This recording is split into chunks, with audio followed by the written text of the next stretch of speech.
नमस्कार दोस्तों, स्वागत है आपका स्टडी फॉर सिविल सर्विसेज में। इकोनॉमी पापा वीडियो फाइनली आपके सामने ला दिया है। भैया बीमार हो गए थे, फिर भी बहुत मेहनत करके बनाया है। यूपीपीएससी के पीसीएस वाले लोग इसको बिल्कुल चबा डालना।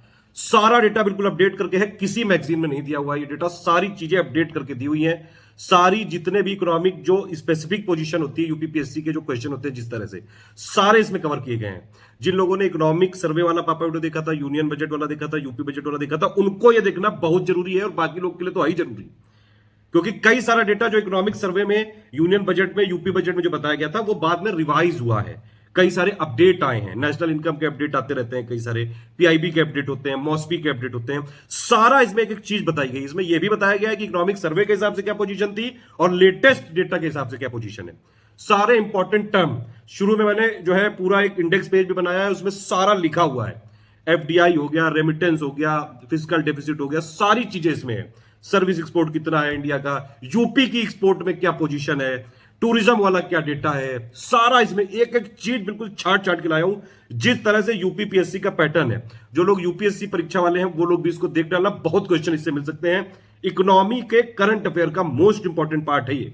और इसमें बजट का, यूनियन बजट 2021-22 का, इकोनॉमिक सर्वे 2020-21 का, यूपी बजट 2021-22 के भी जो मोस्ट इंपॉर्टेंट फैक्टर है उनका रिवीजन कराया गया है। सारे सवालों के जवाब मिलेंगे कि भैया इंडिया की जीडीपी में, जीवीओ में कितना कंट्रीब्यूशन किस शेयर का है, रोजगार में कितना कंट्रीब्यूशन किस शेयर का है, मतलब किस सेक्टर का है, चाहे वो प्राइमरी सेक्टर हो, सेकेंडरी सेक्टर हो, टर्सरी, सारी चीजें, कोर सेक्टर क्या होते हैं, मतलब इकोनॉमी के जितनी भी चीजें जरूरी हैं यूपीपीएससी एग्जाम के लिए वो इसमें कवर कर दी गई हैं। ठीक, इसको पूरा देख डालिएगा, लास्ट तक देखिएगा इसको। ठीक है, इस वाले वीडियो का टारगेट रखेंगे सिर्फ 25,000 लाइक। 25,000 से ज्यादा लोग तो देखेंगे इसको। एक लाइक कर दीजिएगा, तुरंत पीडीएफ शेयर कर दी जाएगी फ्री वाले टेलीग्राम चैनल में। हालांकि मैं एक बात आपको बता दूं, इस जो जिसपे मैंने रिकॉर्ड किया है इसकी सारी पिक मैंने दे दी ऑलरेडी।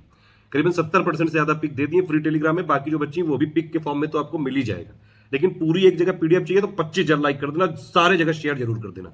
एक और चीज, जो लोग यूपीपीएससी की तैयारी कर रहे हैं, भैया 1 अगस्त 2021 के बाद की सारी पिक प्लीज देख डालिए। हम लगातार रिवीजन करा रहे हैं, हिस्ट्री का पूरा करवा चुके हैं, ज्योग्राफी का चल रहा है, आप देख रहे होंगे। प्लस और जो मोस्ट इंपॉर्टेंट वाली चीजें हैं वो इसमें देते आ रहे हैं। अभी तक मैं इकोनॉमी पापा में बिजी हो गया था, अब और सारी चीजें रिवीजन में आने वाली हैं। ठीक है, जो लोग पेड ग्रुप में हैं वो भी एक बार इस वीडियो को जरूर देखिएगा, क्योंकि पीडीएफ करीबन 115-20 पेज की है, लेकिन वो एक्चुअली स्लाइड है। एक स्लाइड जो होती है उसमें 5-6 लाइनें लिखी होती हैं, तो वो पेज नहीं है, A4 वाला नहीं, स्लाइड है इसमें इतनी। ठीक है, लेकिन हर स्लाइड में जो इंपॉर्टेंट काम का डेटा है वो मैंने रेड कलर से मार्क किया हुआ है और वो मैंने वीडियो में पूरा एक्सप्लेन किया हुआ है। आपको वीडियो के साथ अगर पीडीएफ देखेंगे तो ज्यादा समझ में आएगा, सारी चीजें बिल्कुल क्रिस्टल क्लियर हो जाएंगी। और कई जगह मैंने कोशिश करी कि कुछ कॉन्सेप्चुअल चीजें भी बता दी जाए। हालांकि ये फैक्ट के लिए वीडियो बनाया गया है ताकि आपके कोई फैक्ट ना गलत हो पाए। और जिस हिसाब से यूपीपीएससी का पैटर्न रहता है, जो अभी लेटेस्ट पेपरों में आ रहा है, उसको टारगेट करके सारे उस तरह के क्वेश्चन भी मैंने यहाँ पे पूछे हुए हैं। आप एक बार देखिए पूरा इसको। कुछ क्वेश्चन आपसे भी पूछे हुए हैं जो हमने पहले बताए हुए हैं, पिक्स में दिए भी हुए हैं, उनका आंसर जरूर करिएगा। जो पिंड में जो एक साथ सारे क्वेश्चनों के जवाब देगा उसको पिंड भी किया जाएगा, उसको अलग से फ्री टेलीग्राम में उसका नाम भी शो किया जाएगा। चलिए अब देख डालिए फालतू की क्या कुकू कर रहा है। इंस्टाग्राम पे स्टडी फॉर सिविल सर्विसेज को जरूर फॉलो कर लीजिएगा, study for civil dot services है। यूट्यूब में फॉलो करते हैं तो भैया ये फ्री वाला टेलीग्राम जरूर ज्वाइन कर लीजिएगा। और यहाँ पे 1 अगस्त 2021 के बाद की सारी पिक्स रिवीजन कर लीजिएगा। इनमें से जो पीडीएफ रिकॉर्डेड है ये वीडियो में, कई सारी पिक यहाँ पे मैं ऑलरेडी डाल चुका हूं। कोई भी पेड ग्रुप अगर किसी को ज्वाइन करना है तो सिर्फ यही 3 हमारे नंबर है, 8564880530, 9696066089, 7523864455। ये मेरा व्हाट्सएप नंबर है, 7838692618। देखिए, जब आप इस ग्रुप को ज्वाइन कर लेंगे, फ्री टेलीग्राम है, इसको वीडियो के डिस्क्रिप्शन में लिंक दी होगी, उसी से ज्वाइन करिएगा। आप थोड़ा नीचे आएंगे तो मीडिया सेक्शन दिखेगा, ये दिख रहा है मीडिया सेक्शन। अब देखिए, अगर किसी की बिल्कुल भी तैयारी नहीं तो एटलीस्ट ये कर लेना कि भैया ये नीचे करते जा रहा तो इसमें पिक, ये देखिए डेट बदलती जा रही है, बस इसको 1 अगस्त 2021 के बाद की सारी पिक देख। ये देखिए, आप अगर नीचे करते आएंगे तो देखो डेट बदलती जा रही है। ये 1 अगस्त 2021 के बाद की सारी पिक देख किया गया है। सारी चीजें बस अंडरस्टैंडिंग पे बेस्ड है। ये सारे फैक्ट इसमें बताए जाएंगे जो मोस्ट इंपॉर्टेंट है, अपडेट करे हुए हैं। इकोनॉमिक सर्वे प्लस जो है आपका यूनियन बजट और प्लस यूपी बजट, तो उसके भी पहले मैंने इंपॉर्टेंट फैक्ट लिए हुए हैं, प्लस उसका अगर कोई अपडेट आया है तो वो भी लिया हुआ है। बहुत तबीयत खराब है लेकिन फिर भी रिकॉर्ड करना पड़ रहा है, लगातार ये लेट हो रहा है, फिर भी कोशिश करूंगा कि उतनी एनर्जी बनी रहे, लेकिन शायद बीच बीच में थोड़ा सा दिक्कत हो सकती है। कॉपरेट करिएगा, थोड़ा हो सके तो लाइक जरूर कर लीजिएगा, बहुत मेहनत करके बनाया है ये। हालांकि अगर आपने पहले इकोनॉमिक सर्वे 2020-21, यूनियन बजट 2021-22 और यूपी बजट का जो पापा वीडियो हमने बनाया था अलग अलग, अगर वो देखा हुआ है तो आपको इससे काफ़ी मदद मिलेगी। नहीं भी देखा हुआ है तो एटलीस्ट मोस्ट इंपॉर्टेंट जो उसके फैक्ट है वो यहाँ पता चल जाएंगे। देखिए, पहले इंडेक्स दिखा देता हूँ, अब सारा चीज़ें बोल तो नहीं पाऊंगा, एक बार देख लीजिए आप। ये इंडेक्स न्यू फॉरेन, सारा मतलब जो इंपॉर्टेंट डेटा है ऑलमोस्ट सारी चीज़ें मैंने ली हैं जो एग्जाम में पूछी जाती हैं, जो यूपी पीएससी स्पेसिफिकली अपने एग्जाम में पूछता है। ठीक है, लास्ट में मैंने यूपी बजट, सबसे पहले इकोनॉमिक सर्वे, फिर यूनियन बजट, फिर यूपी बजट के लास्ट में इंपॉर्टेंट रिवीजन जो फैक्ट है उस पर रिवीजन करवाया। डेटा बिल्कुल अभी तक का अपडेटेड है, इसमें कोई अपडेट नहीं है। अगर आपको लगे फिर भी कोई करेक्शन या फीडबैक सजेशन है तो प्लीज़ आप कमेंट कर सकते हैं। हमको कोई अपनी तरफ से लगेगा हम उसमें पिंड कमेंट जोड़ देंगे, या फिर टेलीग्राम में हम जरूर जो है अपडेट कर देंगे। टेलीग्राम जरूर फॉलो करते रहिएगा। फ्री पिक 1 अगस्त 2021 के बाद की सबसे पहला फैक्ट है इसमें, न्यू फॉरेन ट्रेड पॉलिसी। ठीक है, यानी कि नई विदेश व्यापार नीति। अब सबसे इंपॉर्टेंट बात है कि भैया इसमें क्या पूछ सकते हैं कि ये कब से कब तक के लिए, तो ये है आपकी 2021 से 26 के लिए। इसके लिए एक मीटिंग करी गई थी 12 जनवरी 2021 को दिल्ली में करी गई थी। ये कब से लागू होगी ये भी पूछ सकते हैं, तो ये भैया 1 अप्रैल 2021 से लागू होगी। दोनों चीजें हिंदी इंग्लिश दोनों में लिखी हुई हैं। एक इसमें और इंपॉर्टेंट चीज है कि भैया सबसे मेन फोकस यहाँ पे क्या किया जाएगा, डिस्ट्रिक्ट एक्सपोर्ट हब इनिशिएटिव पे फोकस किया जाएगा। डिस्ट्रिक्ट में एक्सपोर्ट हब बनाए जाएंगे, ये ध्यान रखिएगा। जिला निर्यात केंद्रों की स्थापना नई विदेश व्यापार नीति का एक महत्वपूर्ण घटक होगा, ये जरूर याद रखिए। बाकी मेजर वही लक्ष्य है कि भैया 5 ट्रिलियन इकोनॉमी बनानी है। बताइए कब तक बनानी है, किस ईयर तक। एक आध क्वेश्चन बीच में आपसे भी पूछूंगा जो हम लोग ऑलरेडी अपडेट कर चुके हैं। नेक्स्ट, एफडीआई के मोस्ट इंपॉर्टेंट फैक्ट इसी एक पिक में है पूरे। अब देखिए ये जो डेटा दिया हुआ है मैंने, ये क्या है, ये टोटल डेटा है एफडीआई का। ठीक है, और ये अभी लेटेस्ट फर्स्ट क्वार्टर का अपडेट है, इसलिए सारा मैंने एक ही जगह दे दिया है। ठीक है, टेंशन मत लीजिए, सब बता रहा हूं। एफडीआई इनफ्लो में अगर आप बात करेंगे 2020-21 पूरे फाइनेंशियल ईयर की, तो भैया सबसे ज्यादा कहां से आया है एफडीआई, सबसे ज्यादा आया है सिंगापुर से, फिर आया है यूएसए से, फिर आया है मॉरिशस से। ठीक है, तो सिंगापुर नंबर 1 पे, फिर यूएसए, फिर मॉरिशस। ठीक, दूसरी चीज ये जो लिखा है परसेंटेज वाइज सबसे ज्यादा ग्रोथ। ठीक है, ये जो 10 कंट्री है, अगर आप टॉप 10 की लिस्ट बनाएंगे आप, तो 10 कंट्री में से जो सऊदी अरबिया है, ठीक है, तो सऊदी अरबिया का परसेंटेज वाइज ग्रोथ सबसे ज्यादा हुआ है। मतलब कि इसने पिछले फाइनेंशियल ईयर यानी कि 2019-20 में सिर्फ $90 मिलियन का वो किया था एफडीआई, मतलब यहां पे भेजा था। इस बार कितना किया 2020-21 में, $2,816 मिलियन। ठीक है, तो ग्रोथ सबसे ज्यादा कहां हुआ, सऊदी अरबिया। लेकिन सबसे ज्यादा एफडीआई आया कहां पे, सिंगापुर, फिर यूएसए, फिर मॉरिशस। ठीक है, फिर भैया अगर टोटल एफडीआई इनफ्लो का ग्रोथ पूछ ले तो कितना है, ये 2020-21 में ग्रोथ हुआ है, समझ लीजिएगा, कोविड हुआ है फिर भी ग्रोथ हुआ है, 10% का टोटल ग्रोथ हुआ है। और अगर आप एफडीआई इक्विटी की बात करें, इक्विटी ये क्या है, ये एक सब कंपोनेंट है एफडीआई इनफ्लो का। ठीक है, तो एफडीआई इक्विटी जो इनफ्लो है 2020-21 में 19% ग्रोथ हुआ है। ठीक, समझ में आ गया ना। सबसे ज्यादा कहां से आया है आपका, सिंगापुर, यूएसए, फिर मॉरिशस। ठीक है, परसेंटेज वाइज ग्रोथ सबसे ज्यादा कहां हुआ है, Saudi Arabia. Total FDI inflow में कितना ग्रोथ हुआ है, 10%। एफडीआई इक्विटी में कितना हुआ है, 19%। अब अगर आज तक के टोटल एफडीआई की बात करें, मतलब अप्रैल 2000 से लेकर दिसंबर 2020 तक, तो सबसे ज्यादा कहां से आया है, मॉरिशस से आया है। फिर अगर इंडिया के अंदर बात कर ले कि भैया इंडिया में किस राज्य में सबसे ज्यादा एफडीआई इक्विटी आया है, तो सबसे ज्यादा एफडीआई इक्विटी आया है आपका गुजरात में, फिर महाराष्ट्र, फिर कर्नाटक। गुजरात याद रखना। किस सेक्टर में सबसे ज्यादा आया है, कंप्यूटर, हार्डवेयर एंड सॉफ्टवेयर, ध्यान रखना। नंबर 1 पे कंप्यूटर, सॉफ्टवेयर एंड हार्डवेयर है, फिर इंफ्रास्ट्रक्चर, फिर सर्विस सेक्टर। और सबसे ज्यादा डिक्लाइन हुआ है टेलीकॉम, होटल और टूरिज्म। तो भैया सबसे ज्यादा टोटल एफडीआई और एफडीआई इक्विटी किस स्टेट में आया, गुजरात। गुजरात याद रखना है। और गुजरात में सबसे ज्यादा कंप्यूटर, सॉफ्टवेयर एंड हार्डवेयर में ही आया है। ठीक है, तो कंप्यूटर, सॉफ्टवेयर और हार्डवेयर में भी सबसे ज्यादा गुजरात में आया है। गुजरात याद रखना बहुत जरूरी। ये अभी फर्स्ट क्वार्टर जो 2021-22 का है उसकी रिपोर्ट है कि भैया इसमें अप्रैल 2021 से लेकर जून 2021 तक में टोटल एफडीआई 90% बढ़ा है, एफडीआई इक्विटी 168% बढ़ा है। और सबसे ज्यादा सेक्टर वाइज यहाँ किसमें आया, फर्स्ट क्वार्टर ऑफ 2021-22 में ऑटोमोबाइल में आया है, और ऑटोमोबाइल में भी सबसे ज्यादा कर्नाटक में आया, और सबसे ज्यादा ओवरऑल भी कर्नाटक में आया है। तो 2021-22 के फर्स्ट क्वार्टर में कर्नाटक है सब जगह नंबर 1, और 2020-21 फाइनेंशियल ईयर वाले में गुजरात है हर जगह नंबर 1, ध्यान रखना। देखिए वही सारी चीजें हिंदी में भी लिखी हुई हैं। 2020-21 में एफडीआई कितना आया, टोटल $81.72 बिलियन का आया है भारत में। ठीक है, पिछली बार से कितना अधिक है, ये 10%। इंडिया का शीर्ष निवेशक कौन है, सिंगापुर। अभी आपको बताया सिंगापुर नंबर 1 पे, फिर अमेरिका, फिर मॉरिशस। ओवरऑल में मॉरिशस पिछले 2 दशकों में एफडीआई इक्विटी प्रवाह का भारत का प्रमुख स्रोत रहा है। किस सेक्टर में आया, कंप्यूटर, सॉफ्टवेयर और हार्डवेयर में। देखिए 2020-21 के दौरान प्रतिशत वृद्धि के मामले में सऊदी अरबिया नंबर 1 पे है। एफडीआई इक्विटी में कितना ग्रोथ हुआ है, 19% का ग्रोथ हुआ है। और ये टोटल कितना हो गया, $59 बिलियन। कुल एफडीआई इक्विटी प्रवाह में सबसे ज्यादा हिस्सेदारी किसकी है, गुजरात की। और कंप्यूटर, सॉफ्टवेयर, हार्डवेयर में भी गुजरात है नंबर 1 पे, फिर कर्नाटक, फिर दिल्ली। फिर वही चीज इंग्लिश में अलग भी लिख दी है, आप चाहे तो इसका स्क्रीनशॉट ले सकते हैं, मैं बता चुका हूं। यही चीज ये जो अपडेट है अभी फर्स्ट क्वार्टर 2021-22 का, वो भी यहाँ पे लिख दिया है, हिंदी इंग्लिश दोनों में, आप चाहे तो ले सकते हैं। यहाँ कर्नाटक याद रखिएगा, कर्नाटक और ऑटोमोबाइल इंडस्ट्री 2021-22 के पहले क्वार्टर में। दूसरा फैक्ट है कि भैया अभी तक का जीएसटी किस मंथ में सबसे ज्यादा आया है। तो भैया देखिए ये मैंने कई जगह रेड कलर से जो लिखा हुआ है, एक्चुअली यही मेन फैक्ट है। कई पिक मैंने बनाई है, वो ध्यान रखिएगा। तो अभी तक का हाईएस्ट जीएसटी आया है अप्रैल 2021 में। ठीक, एक ऑब्जर्वेशन ये भी है कि भैया आईजीएसटी सबसे ज्यादा आता है, फिर एसजीएसटी आता है, फिर सीजीएसटी आता है। ये मंथ वाइज से ऑब्जर्व किया है, कोई यूनिवर्सल ट्रुथ नहीं है। अगर मान लीजिए ऐसा कोई स्टेटमेंट बना दे तो आप देख सकते हैं। और अप्रैल 2021 में आया कितना है? 1.41 लाख करोड़, बस इतना याद रखना है। समझ में आ गई बात? सबसे ज्यादा किस मंथ में आया है? अप्रैल 2021। और कितना आया है? 1.41 लाख करोड़ बस। अब यार रेमिटेंस देख लेते हैं। इसका मतलब क्या हुआ कि प्रेषित धन या फिर धन प्रेषण। इसका मतलब भैया सिंपल है कि जो इंडिया के लोग बाहर रहते हैं वो अपनी सैलरी वैलरी घर वालों को भेजा करते हैं ना, बस वही है। ठीक है। अब पूरी दुनिया में अगर आप बात करेंगे तो ओवरऑल 2020 में 540 बिलियन डॉलर का आया था रेमिटेंस पूरी दुनिया में। ये सिर्फ कितना कम हुआ? 1.6%। कोविड के बावजूद भी सिर्फ 1.6% कम हुआ। ठीक। दूसरी चीज है कि भैया परसेंटेज ऑफ जीडीपी में टॉप 3 कंट्री कौन सी है, कि मतलब जो उनकी जीडीपी है उनमें सबसे ज्यादा परसेंटेज ये रिमिटेंस का ही है। तो उसमें नंबर 1 पे टोंगा है, फिर लेबनान है, फिर किर्गिज रिपब्लिक है। बड़ा किसका किसका है? लैटिन अमेरिका, कैरिबियन का, फिर साउथ एशिया का। घटा किसका है? ईस्ट एशिया पैसिफिक का। ठीक। अब मेन चीज देखते हैं भैया, वर्ल्ड के टॉप 10 रेमिटेंस रिसीविंग कंट्री कौन से हैं 2020 में? इंडिया ही है। इंडिया ही है पिछले कई सालों से। ठीक है। इंडिया को कितना रेमिटेंस मिला है ये आप समझिए। 2019 में इंडिया को रेमिटेंस मिला था 83.3 बिलियन डॉलर का, लेकिन 2020 में कितना मिला? 83.1 बिलियन डॉलर। तो सिर्फ 0.2% का कमी आई है बस। ठीक है, ये जरूर याद रखना। नंबर 2 पे चाइना है, नंबर 3 पे मैक्सिको है, नंबर 4 पे फिलीपींस है। इतना याद रखना जरूरी है। फिर नंबर 5, 6 पे पाकिस्तान। पता नहीं ये कैसे आ गया, इनके लोग कमा भी पाते हैं जो भेजते भी होंगे। तो सबसे ज्यादा रेमिटेंस कहां पे आया पूरी दुनिया में? India, China, Mexico, 3 country. और सबसे ज्यादा गया कहां से? रेमिटेंस आउटफ्लो कहां से हुआ है? सबसे ज्यादा गया है आपका यूएस से 68 बिलियन डॉलर, उसके बाद यूएई से 43 बिलियन डॉलर, और उसके बाद सऊदी अरबिया से। ठीक है। इंडिया से गया कितना है 2020 में? 7 बिलियन डॉलर।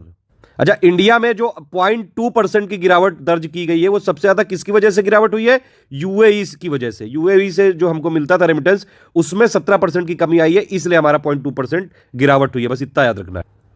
ठीक है। फिर 2020 में मतलब इंडिया का 0.2% रेमिटेंस घटा है, साउथ एशिया का ओवरऑल बढ़ा है, पाकिस्तान का भी 17% बढ़ा। बताइए, बांग्लादेश का भी 18.4% बढ़ा, श्रीलंका का 5.8% बढ़ा, नेपाल का 2% घटा। ये देखिए एक ही पिक में पूरा कवर कर दिया। ये पापा पिक फ्री टेलीग्राम में दी हुई। हमारी जितनी पीडीएफ होती है ज्यादातर पेड ग्रुप के लिए होती है, लेकिन फिर भी मैं जो है मैंने बोला इस समय कि भैया अगर आप 50,000 ज्यादा लाइक करोगे तो पीडीएफ देंगे, लेकिन आप लोग करते नहीं है, इसीलिए मैं इस पीडीएफ की पिक काट काट के ऑलरेडी फ्री टेलीग्राम में दे चुका हूं। अब उसी के देखिए और कुछ कंपोनेंट यहाँ लिखे हुए, वही सब चीजें मैं पिक में लिख चुका हूं ऑलरेडी। टॉप 5 रेसिडेंट 2020 में एज परसेंटेज ऑफ जीडीपी कौन है? टोंगा और लेबनान। ठीक है, ये सारी चीजें हम देख चुके हैं। फिर इसमें आप बताइए, ये क्वेश्चन है, 3 स्टेटमेंट यहाँ दिए हुए हैं। ठीक है भैया, इंडिया क्या वर्ल्ड का बिगेस्ट रेसिपेंट है ये रेमिटेंस का? ठीक। दूसरा है कि भैया रेमिटेंस आउटफ्लो क्या मैक्सिमम था यूएसए का?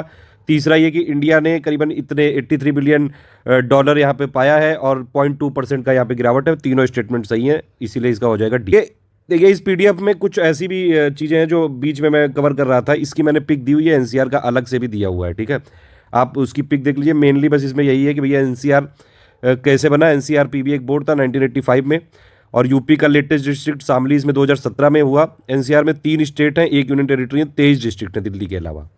ठीक है, और यूपी से कितने डिस्ट्रिक्ट हैं ये याद करना जरूरी है। 8 डिस्ट्रिक्ट हैं यूपी के।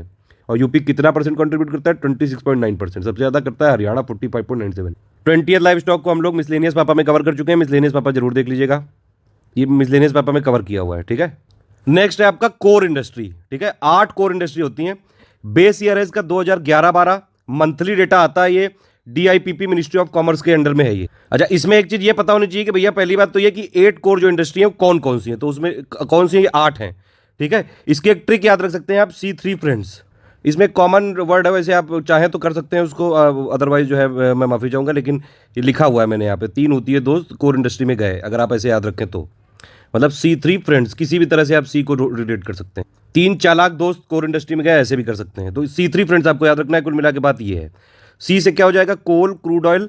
ठीक है, और सीमेंट। C3 हो गया। FRENS से क्या हो जाएगा? Fertilizer, refinery, electricity, natural gas और स्टील। तो ये 8 हो गए जो कोर इंडस्ट्री को मिलकर बनाते हैं। सबसे ज्यादा वेटेज इसमें किसका है इस समय प्रेजेंट के हिसाब से?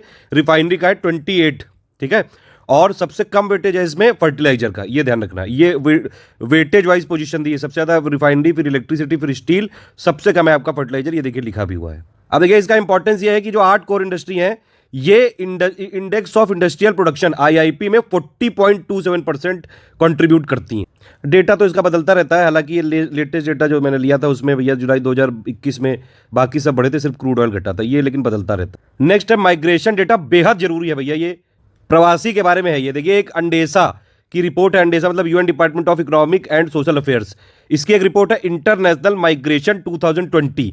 इसके हिसाब से 2-3 फैक्ट आपको याद रखने पड़ेंगे। पहला फैक्ट तो ये है कि भैया 2020 में करीबन 281 मिलियन लोग अपने जहां पे वो पैदा हुए थे उससे बाहर रह रहे थे, ठीक है। तो ये कितना है, करीबन पूरी दुनिया की आबादी का 3.6% लोग तो प्रवासी यानी कि माइग्रेशन वाले ही हैं। इसमें से जो 2/3 लोग हैं, जितने 2/3 जो माइग्रेंट हैं वो सिर्फ 20 कंट्री में रहते हैं, 20 देशों में रहते हैं। सबसे ज्यादा जो माइग्रेशन वाले जाते कहां पे हैं, मतलब सबसे बड़ा डेस्टिनेशन कौन कंट्री है, यानी कि ये जो अंतरराष्ट्रीय प्रवासी हैं इनको आश्रय देने वाला विश्व का सबसे बड़ा गंतव्य कौन है, वो है यूएस, ठीक है। तो ये याद रखिएगा कि भैया यूएसए जो है ये लार्जेस्ट डेस्टिनेशन है जितने लोग माइग्रेट करते हैं। सबसे ज्यादा जो माइग्रेट करके कहां जाते हैं, यूएस में जाते हैं नंबर 1 पे, नंबर 2 जर्मनी है, नंबर 3 सऊदी अरबिया है। समझ में आ गई ये बात कि जो माइग्रेट करते हैं लोग सबसे ज्यादा कहां पे जाते हैं, सबसे बड़ा डेस्टिनेशन कौन है, गंतव्य यूएस नंबर 1 पे, फिर जर्मनी, फिर आपका सऊदी अरबिया। यही चीजें यहां पे लिखी हुई है। यूएस में करीबन 18% जो माइग्रेट करके जाते हैं, जर्मनी में करीबन आपके 16 मिलियन और हैं, और सऊदी अरबिया में करीबन 13 मिलियन, और यूएस में कितने हैं, 51 मिलियन। फिर उसके बाद रशिया और यूके का नंबर भी आता है। हिंदी वाले कुकू नहीं, ये देखिए लिखा हुआ है संयुक्त राज्य अमेरिका में 51 मिलियन अंतरराष्ट्रीय प्रवासी आए हैं। ये संख्या विश्व के कुल प्रवासियों के 18% के बराबर है। तो इनको आश्रय देने वाला विश्व का सबसे बड़ा गंतव्य है आपका संयुक्त राज्य अमेरिका।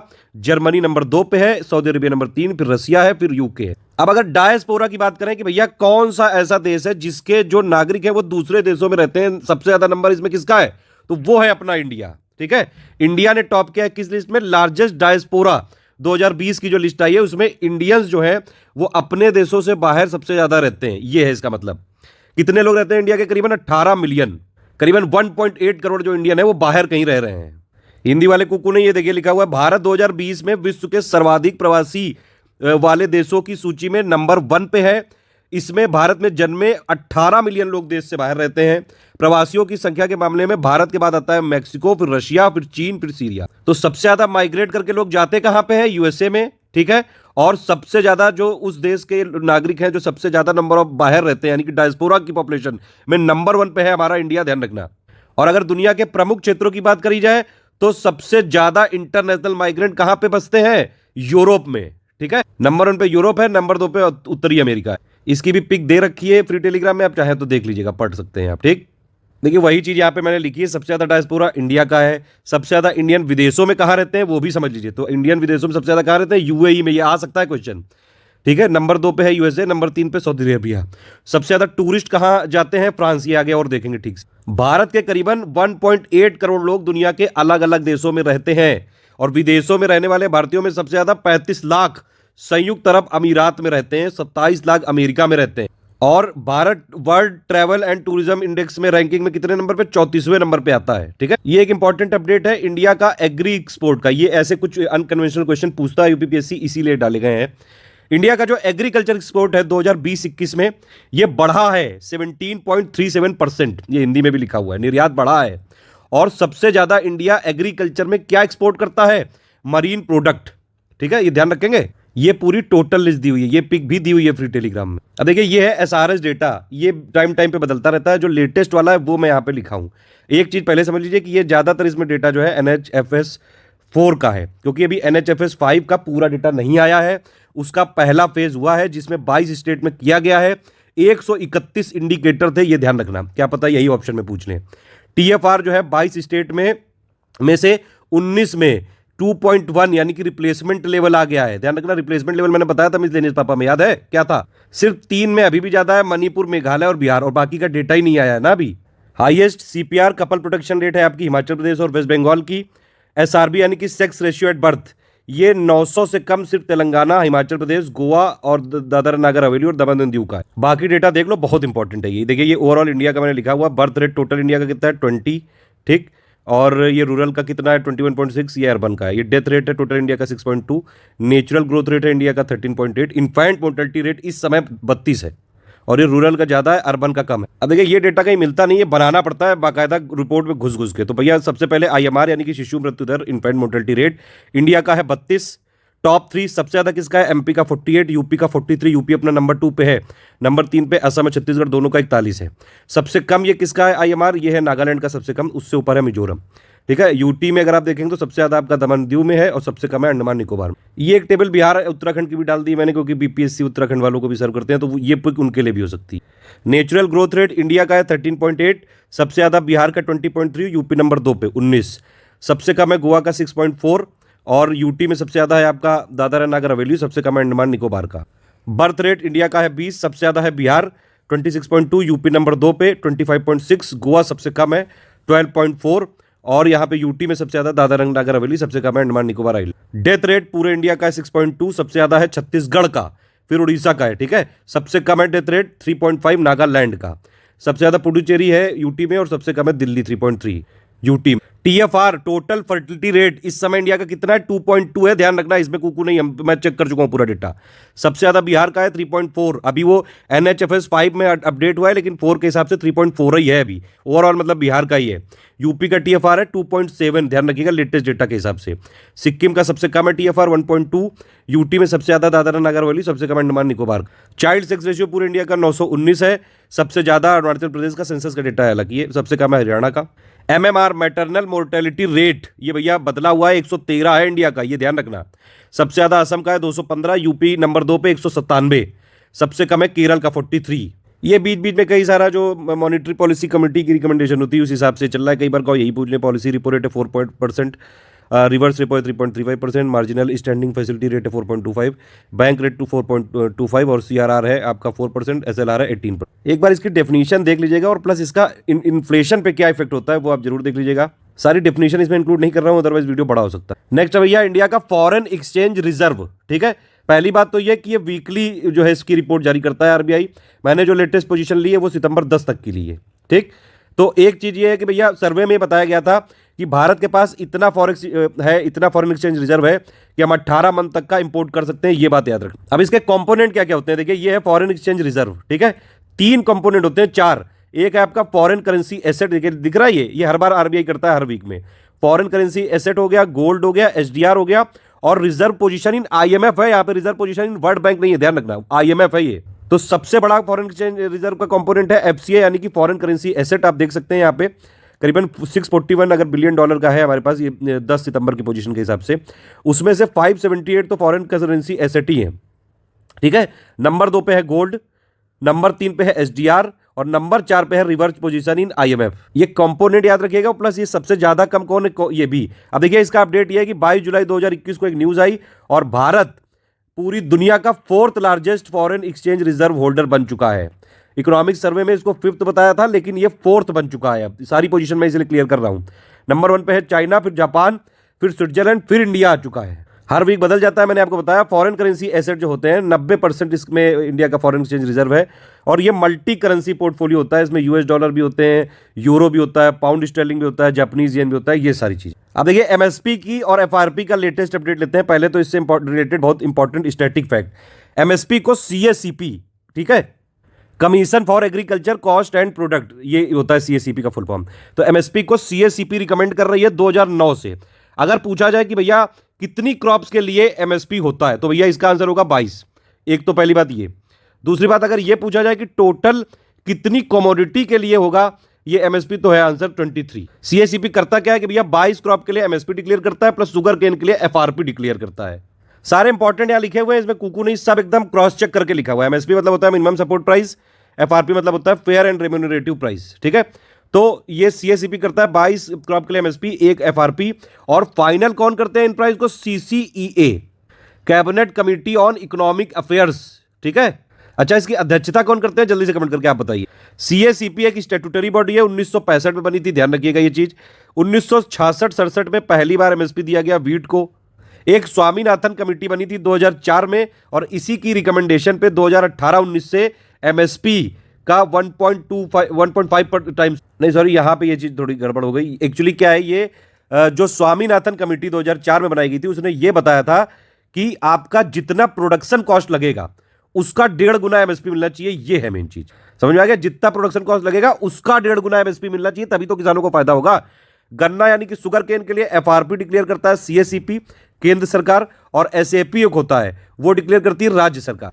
एसएपी का क्या मतलब होता है? State advisory price. और ये जो है आपका ये स्टेट एडवाइजरी प्राइस, ये शुगर केन है, ये एसेंशियल कमोडिटी एक्ट 1955 के शुगर केन कंट्रोल ऑर्डर 1966 के तहत इशू किया जाता है। लेटेस्ट न्यूज हो रहा है इसमें भैया, 14 माइनर फॉरेस्ट प्रोड्यूस हैं वो भी अब इसमें जो है एमएसपी के स्कीम में लाने के लिए बात चल रही है। एक ये भी न्यूज बता कि भैया पंजाब आड़िया क्या बोलते हैं इसको, कमीशन एजेंट बोलेंगे, बड़ी इसकी वो कठिन है, अड़तिया बोल सकते हैं इसको। तो भैया ये अगर पूछ दिया जाए कि किस स्टेट ने ये बात करी है कि उनके यहाँ के अड़तिया या फिर कमीशन एजेंट को डायरेक्ट पेमेंट जो मिलता है फार्मर को उसमें इन्वॉल्व करने के लिए, तो पंजाब ने बोला है ये। अब देखिए एमएसपी में 2 अपडेट हैं। एक आया था 9 जून 2021 को जिसमें खरीफ क्रॉप्स के बारे में बताया गया, और एक है 13 सितंबर 2021 की न्यूज जिसमें रबी क्रॉप्स के बारे में बताया गया। पहले ये 9 जून वाला देख लेते हैं। इसमें क्या था भैया, सरकार ने किसानों की उपज के लिए यहाँ पे एमएसपी किया डिक्लेयर खरीफ फसलों के लिए, 2021-22 के खरीफ फसलों के लिए किया है। जो मेन पॉइंट है वो मैंने ऊपर ही लिख दिया है। सबसे इंपॉर्टेंट चीज क्या है कि राइस का एमएसपी 1940, ठीक है, क्योंकि ये पूछ लेते हैं। सबसे ज्यादा बड़ा किसका है? सबसे ज्यादा बड़ा है आपका सीसम तिल का, और सबसे ज्यादा रिटर्न ऑन कॉस्ट किस पे मिलेगा? बाजरा पे। 3 फैक्ट जरूर याद रखना। ये खरीफ क्रॉप 2021-22 के लिए आप देख सकते हैं एमएसपी की पूरी लिस्ट है। ये चावल का 1940 है। सबसे ज्यादा किसका बढ़ा है? ये देखिए तिल का 452, और लागत पर रिटर्न सबसे ज्यादा किसका मिलेगा? बाजरे का। ठीक है, ये 3 चीज करिए, एक बार आप इनको पढ़ सकते हैं, मैं मेन फैक्ट बता रहा हूं। फिर यहाँ पे सरकार ने अपनी शाबाशी खुद करी है कि भैया हर बार रबी सीजन के लिए अक्टूबर में घोषणा की जाती है, लेकिन इस बार इन्होंने 8 सितंबर को ही कर दी ये सारी, तो मतलब इनको शाबाशी दो। और ये एक इंपॉर्टेंट चीज क्या है कि भैया प्रोडक्शन का 1.5 टाइम्स है या उससे ज्यादा है। उसके बाद लागत में रिटर्न सबसे ज्यादा किसमें मिलेगा? ये इंपॉर्टेंट चीज है, ये है गेहूं और रेप सीड सरसों। ठीक है, 100% रिटर्न मिलेगा। उसके बाद मसूर है, उसके बाद चना है, उसके बाद जौ है, उसके बाद कुसुम। और ये एमएसपी है ये रबी मानसून सीजन 2022-23 के लिए आप देख सकते हैं। गेहूं का 2015 है, बाकी इसका रेट एक बार देख लीजिए। ठीक है, रिटर्न किस पे मिलेगा सबसे ज्यादा? गेहूं पे और रेपसीड सरसों पे। ये वाली एमएसपी की एक कॉलम है, ये 2021-22 के लिए। ठीक है, ये 1975 तक गेहूं पिक दी हुई है फ्री टेलीग्राम में, एक बार पढ़ लीजिएगा इसको। ये एक इंपॉर्टेंट फैक्ट लगा मुझे, न्यूज देख रहा था मैं कि भैया एक अम्ब्रेला स्कीम है प्रधानमंत्री अन्नदाता आय संरक्षण अभियान, पीएम आशा। ये देखिए लिखा हुआ है पीएम आशा, 2018 में अनाउंस की गई थी। और इसके 3 कंपोनेंट, एक है आपका प्राइस सपोर्ट स्कीम, ठीक है, मूल्य समर्थन योजना। दूसरा है आपका प्राइस डेफिशिएंसी पेमेंट स्कीम यानी कि मूल्य अंतर भुगतान योजना। और तीसरा है आपका प्राइवेट प्रोक्योरमेंट स्टॉकिस्ट स्कीम यानी कि पीपीएसएस यानी कि निजी खरीद व भंडारण योजना। ये तीनों इसी के अंडर में आती हैं, पीएम आशा के अंडर में। 2018 में स्टार्ट हुई थी ये इंपॉर्टेंट है। फॉर्च्यून 500 में ये 2021 की इंपॉर्टेंट थी भैया। टॉप 10 कंट्री पूरे दुनिया की कौन सी है? नंबर 1 पे वॉलमार्ट है, फिर स्टेट ग्रिड चाइना की है, फिर अमेजॉन, फिर आपकी चाइना नेशनल। नंबर 1 जरूर याद रखिएगा, वॉलमार्ट ही है, बहुत दिनों से वॉलमार्ट है। 8वीं बार लगातार वॉलमार्ट बनी है और 16वीं बार है 1995 से। इंडिया में टॉप 7 कंट्री कौन सी है ये देख लीजिए। 2021 की रैंक है, नंबर 1 पे रिलायंस है 155 रैंक के साथ, 59 इसकी पोजीशन घटी है। ये देखिए माइनस प्लस लिख दिया है कि पिछली बार से कितना है। नंबर 2 पे इंडिया में जो टॉप 7 है फॉर्च्यून 500 में, उसमें इंडिया में नंबर 2 पे है ये एसबीआई। ठीक है, पूरी दुनिया में 205वीं रैंक है इसकी, 16 बढ़ी है। फिर आईओसीएल है 212 पे, 61 घटी है। फिर ओएनजीसी है, फिर राजेश एक्सपोर्ट है, फिर टाटा मोटर्स, फिर बीपीसीएल। ये 7 कंट्री थी फॉर्च्यून 500 की लिस्ट में। रिलायंस इंडस्ट्री $63 बिलियन के रिवेन्यू के साथ नंबर 1 पे थी इंडिया की। ठीक है, और वो पूरे दुनिया में 155वीं रैंक पे। ये एक दूसरी हुरून की ये टॉप 500 की कंपनी लिस्ट थी। ठीक है, इसमें भारत से कितनी कंपनी है? 12 कंपनी है भारत की। रिलायंस इसमें भी टॉप पे ही है। नई कंपनी इसमें कौन सी शामिल हुई है भारत की? 12 तो टोटल है, उसमें से विप्रो नई है, एशियन पेंट्स नई है, एचसीएल टेक्नोलॉजी नई है, और Reliance number 1। ITC company Hurun वाली लिस्ट से हट गई है। इसमें जो हुरून टॉप 500 लिस्ट में, इसमें रिलायंस को 57वां स्थान मिला है, 57वीं रैंक। और हुरून टॉप 500 के लिस्ट के हिसाब से नंबर 1 पे है एप्पल। ये जरूर याद रखिएगा, वैल्यू मतलब एप्पल वर्ल्ड की मोस्ट वैल्यूएबल कंट्री है हुरून के हिसाब से। अच्छा, इसमें ये भी पूछ सकते हैं कि भैया कौन से देश की सबसे ज्यादा कंपनी इस लिस्ट में है? तो नंबर 1 पे यूएस है, 243 कंपनी तो इन्हीं की है। फिर चाइना है नंबर 47 कंपनी के साथ नंबर 2 पे। इंडिया इसमें नंबर 9 पे है 12 कंपनियों के साथ।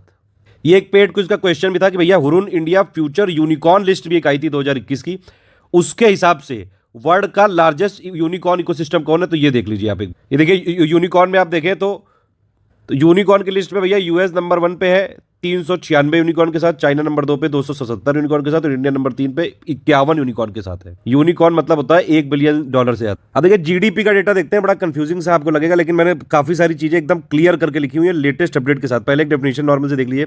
जीडीपी का मतलब होता है private consumption plus investment plus government का investment, gross investment plus government का इन्वेस्टमेंट प्लस गवर्नमेंट स्पेंडिंग और plus export minus import. GVA क्या होता है? जीडीपी में सब्सिडी जोड़ दो, टैक्स घटा दो। ठीक, इंडिया ने क्या किया था कि भैया ये पूरे दुनिया भर में सिस्टम चल रहा है, तो 2015 में हमने भी यहाँ पे अडॉप्ट कर लिया। एक यूनाइटेड नेशन का एसएनए सिस्टम था, ठीक है, उसको 2008 को इंडिया ने अडॉप्ट कर लिया। फिर इंडिया ने जीवीए को बेसिक प्राइस में यहाँ पे करना चालू किया, जिसमें सब्सिडी को जोड़ते हैं और टैक्स को घटाते हैं। और बेस ईयर जो है इसका है 2011-12 शिफ्ट कर दिया। एनएसओ इसका जीवीए का क्वार्टरली आउटपुट देता है ये, और 8 कैटेगरी में देता है, ये ध्यान रखिए आप। इसमें देख सकते हैं, देखिए बहुत डिटेल में डेफिनेशन नहीं बता रहा हूं मैं, मेन बातें बता रहा हूं जो एग्जाम में पूछी जा सकती हैं। ये 8 कैटेगरी आप देख सकते हैं, agriculture, forestry, mining and agriculture, forestry, fishing, mining, quarrying, manufacturing, electricity, gas, water supply, construction, trade, hotel, transport, financial, real estate और professional services, public administration, defence और अदर। अब देखिए स्टेटमेंट में जो कंफ्यूज कर सकते हैं बस वो समझिए। जीवीए क्या है? जीवीए देखता है प्रोड्यूसर साइड या फिर सप्लाई साइड पे फोकस करता है।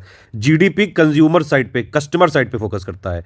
कस्टमर की पर्सपेक्टिव के हिसाब से होता है जीडीपी, मतलब ग्रॉस डोमेस्टिक प्रोडक्शन। अब इसका अलग से डेफिनेशन के बताएंगे, अभी पापा वीडियो के लिए सिर्फ फैक्ट याद रखें। अगर पूछा जाए कि भैया जीवीए बेटर इकोनॉमी का गेज है कि जीडीपी, तो जीवीए है। किससे डिसाइड होता है कि किस सेक्टर को कितना इंसेंटिव मिलना चाहिए? जीवीए से मिलता है। मतलब भैया जीवीए क्या मतलब? वैल्यू एडिशन कितना हुआ है, ग्रॉस वैल्यू एडेड। तो यहां पे सिर्फ वैल्यू एडिशन की बात हो रही है, इसलिए जीवीए वाला कॉन्सेप्ट लाया गया।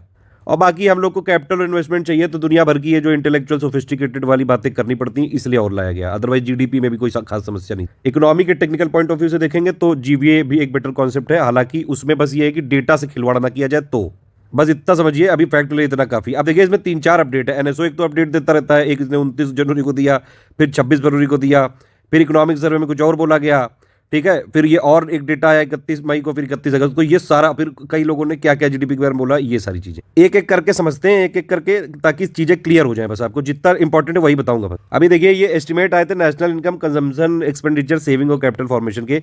इससे आपको ये समझना जरूरी है कि भैया प्राइमरी सेक्टर का एक और सेकेंडरी सेक्टर का और टर्सरी सेक्टर का जीवीए में कितना परसेंट कंट्रीब्यूशन है। तो ये आप देख रहे हैं 2019-20 के डेटा के हिसाब से प्राइमरी का हो गया 20.3%। अभी 2020-21 का अलग से आएगा आगे। सेकेंडरी का 24.7% और ये टर्सरी का 55%।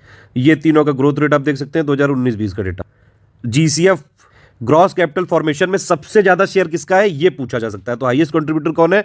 नॉन फाइनेंशियल कॉर्पोरेशन, ठीक है, 48.9% था 2018-19 में शेयर, इसका 47.4% हो गया 2019-20 पे। और हाउस होल्ड सेक्टर का इसमें कितना शेयर है? 38.6%। अब प्राइमरी सेक्टर में क्या क्या आता है ये तो आपको पता ही होगा, एनसीईआरटी का बेसिक है ये तो। एग्रीकल्चर हो गया, फॉरेस्ट्री, फिशिंग हो गया, माइनिंग हो गया, क्वेरिंग हो गया। सेकेंडरी में क्या क्या आता है? Manufacturing, electricity, gas, water supply और यूटिलिटी सर्विसेज और कंस्ट्रक्शन। टर्सरी सेक्टर मतलब की सर्विस। एक बार ये देख सकते हैं 2019-20 में नॉमिनल जीडीपी कितना? 7.8%, रियल जीडीपी 4%, रियल जीवीए 4.1%। देखिए एक चीज और है कि इसमें कई जगह करंट लिखा रहता है, कई जगह कांस्टेंट लिखा रहता है। ज्यादातर जो जीडीपी का डेटा होता है वो कांस्टेंट प्राइस पे ही जो है आप उसको माना करिए, करंट वाले पे तो उसी टाइम का बताते हैं। और जीवीए का जो होता है वो बेसिक प्राइस पे होता है। ये एक इंपॉर्टेंट चीज, आगे से कभी न्यूज पढ़िएगा तो उन्हीं दोनों डेटा पे ध्यान दीजिएगा। एग्जाम में एक्चुअली यही दोनों आते हैं। फिर एक आया डेटा 26 फरवरी 2021 को, ये सेकंड एडवांस एस्टिमेट आया, और इसीलिए मैंने बिल्कुल बाकायदा ये अपडेट करके लिखा हुआ है आपके लिए, बहुत ज्यादा यहाँ पे मेहनत करके सिर्फ मेन चीज लिखी है मैंने। इसमें क्या है कि रियल जो जीडीपी है, ठीक है, रियल जीडीपी का मतलब हो गया जीडीपी एट कांस्टेंट प्राइस 2011-12।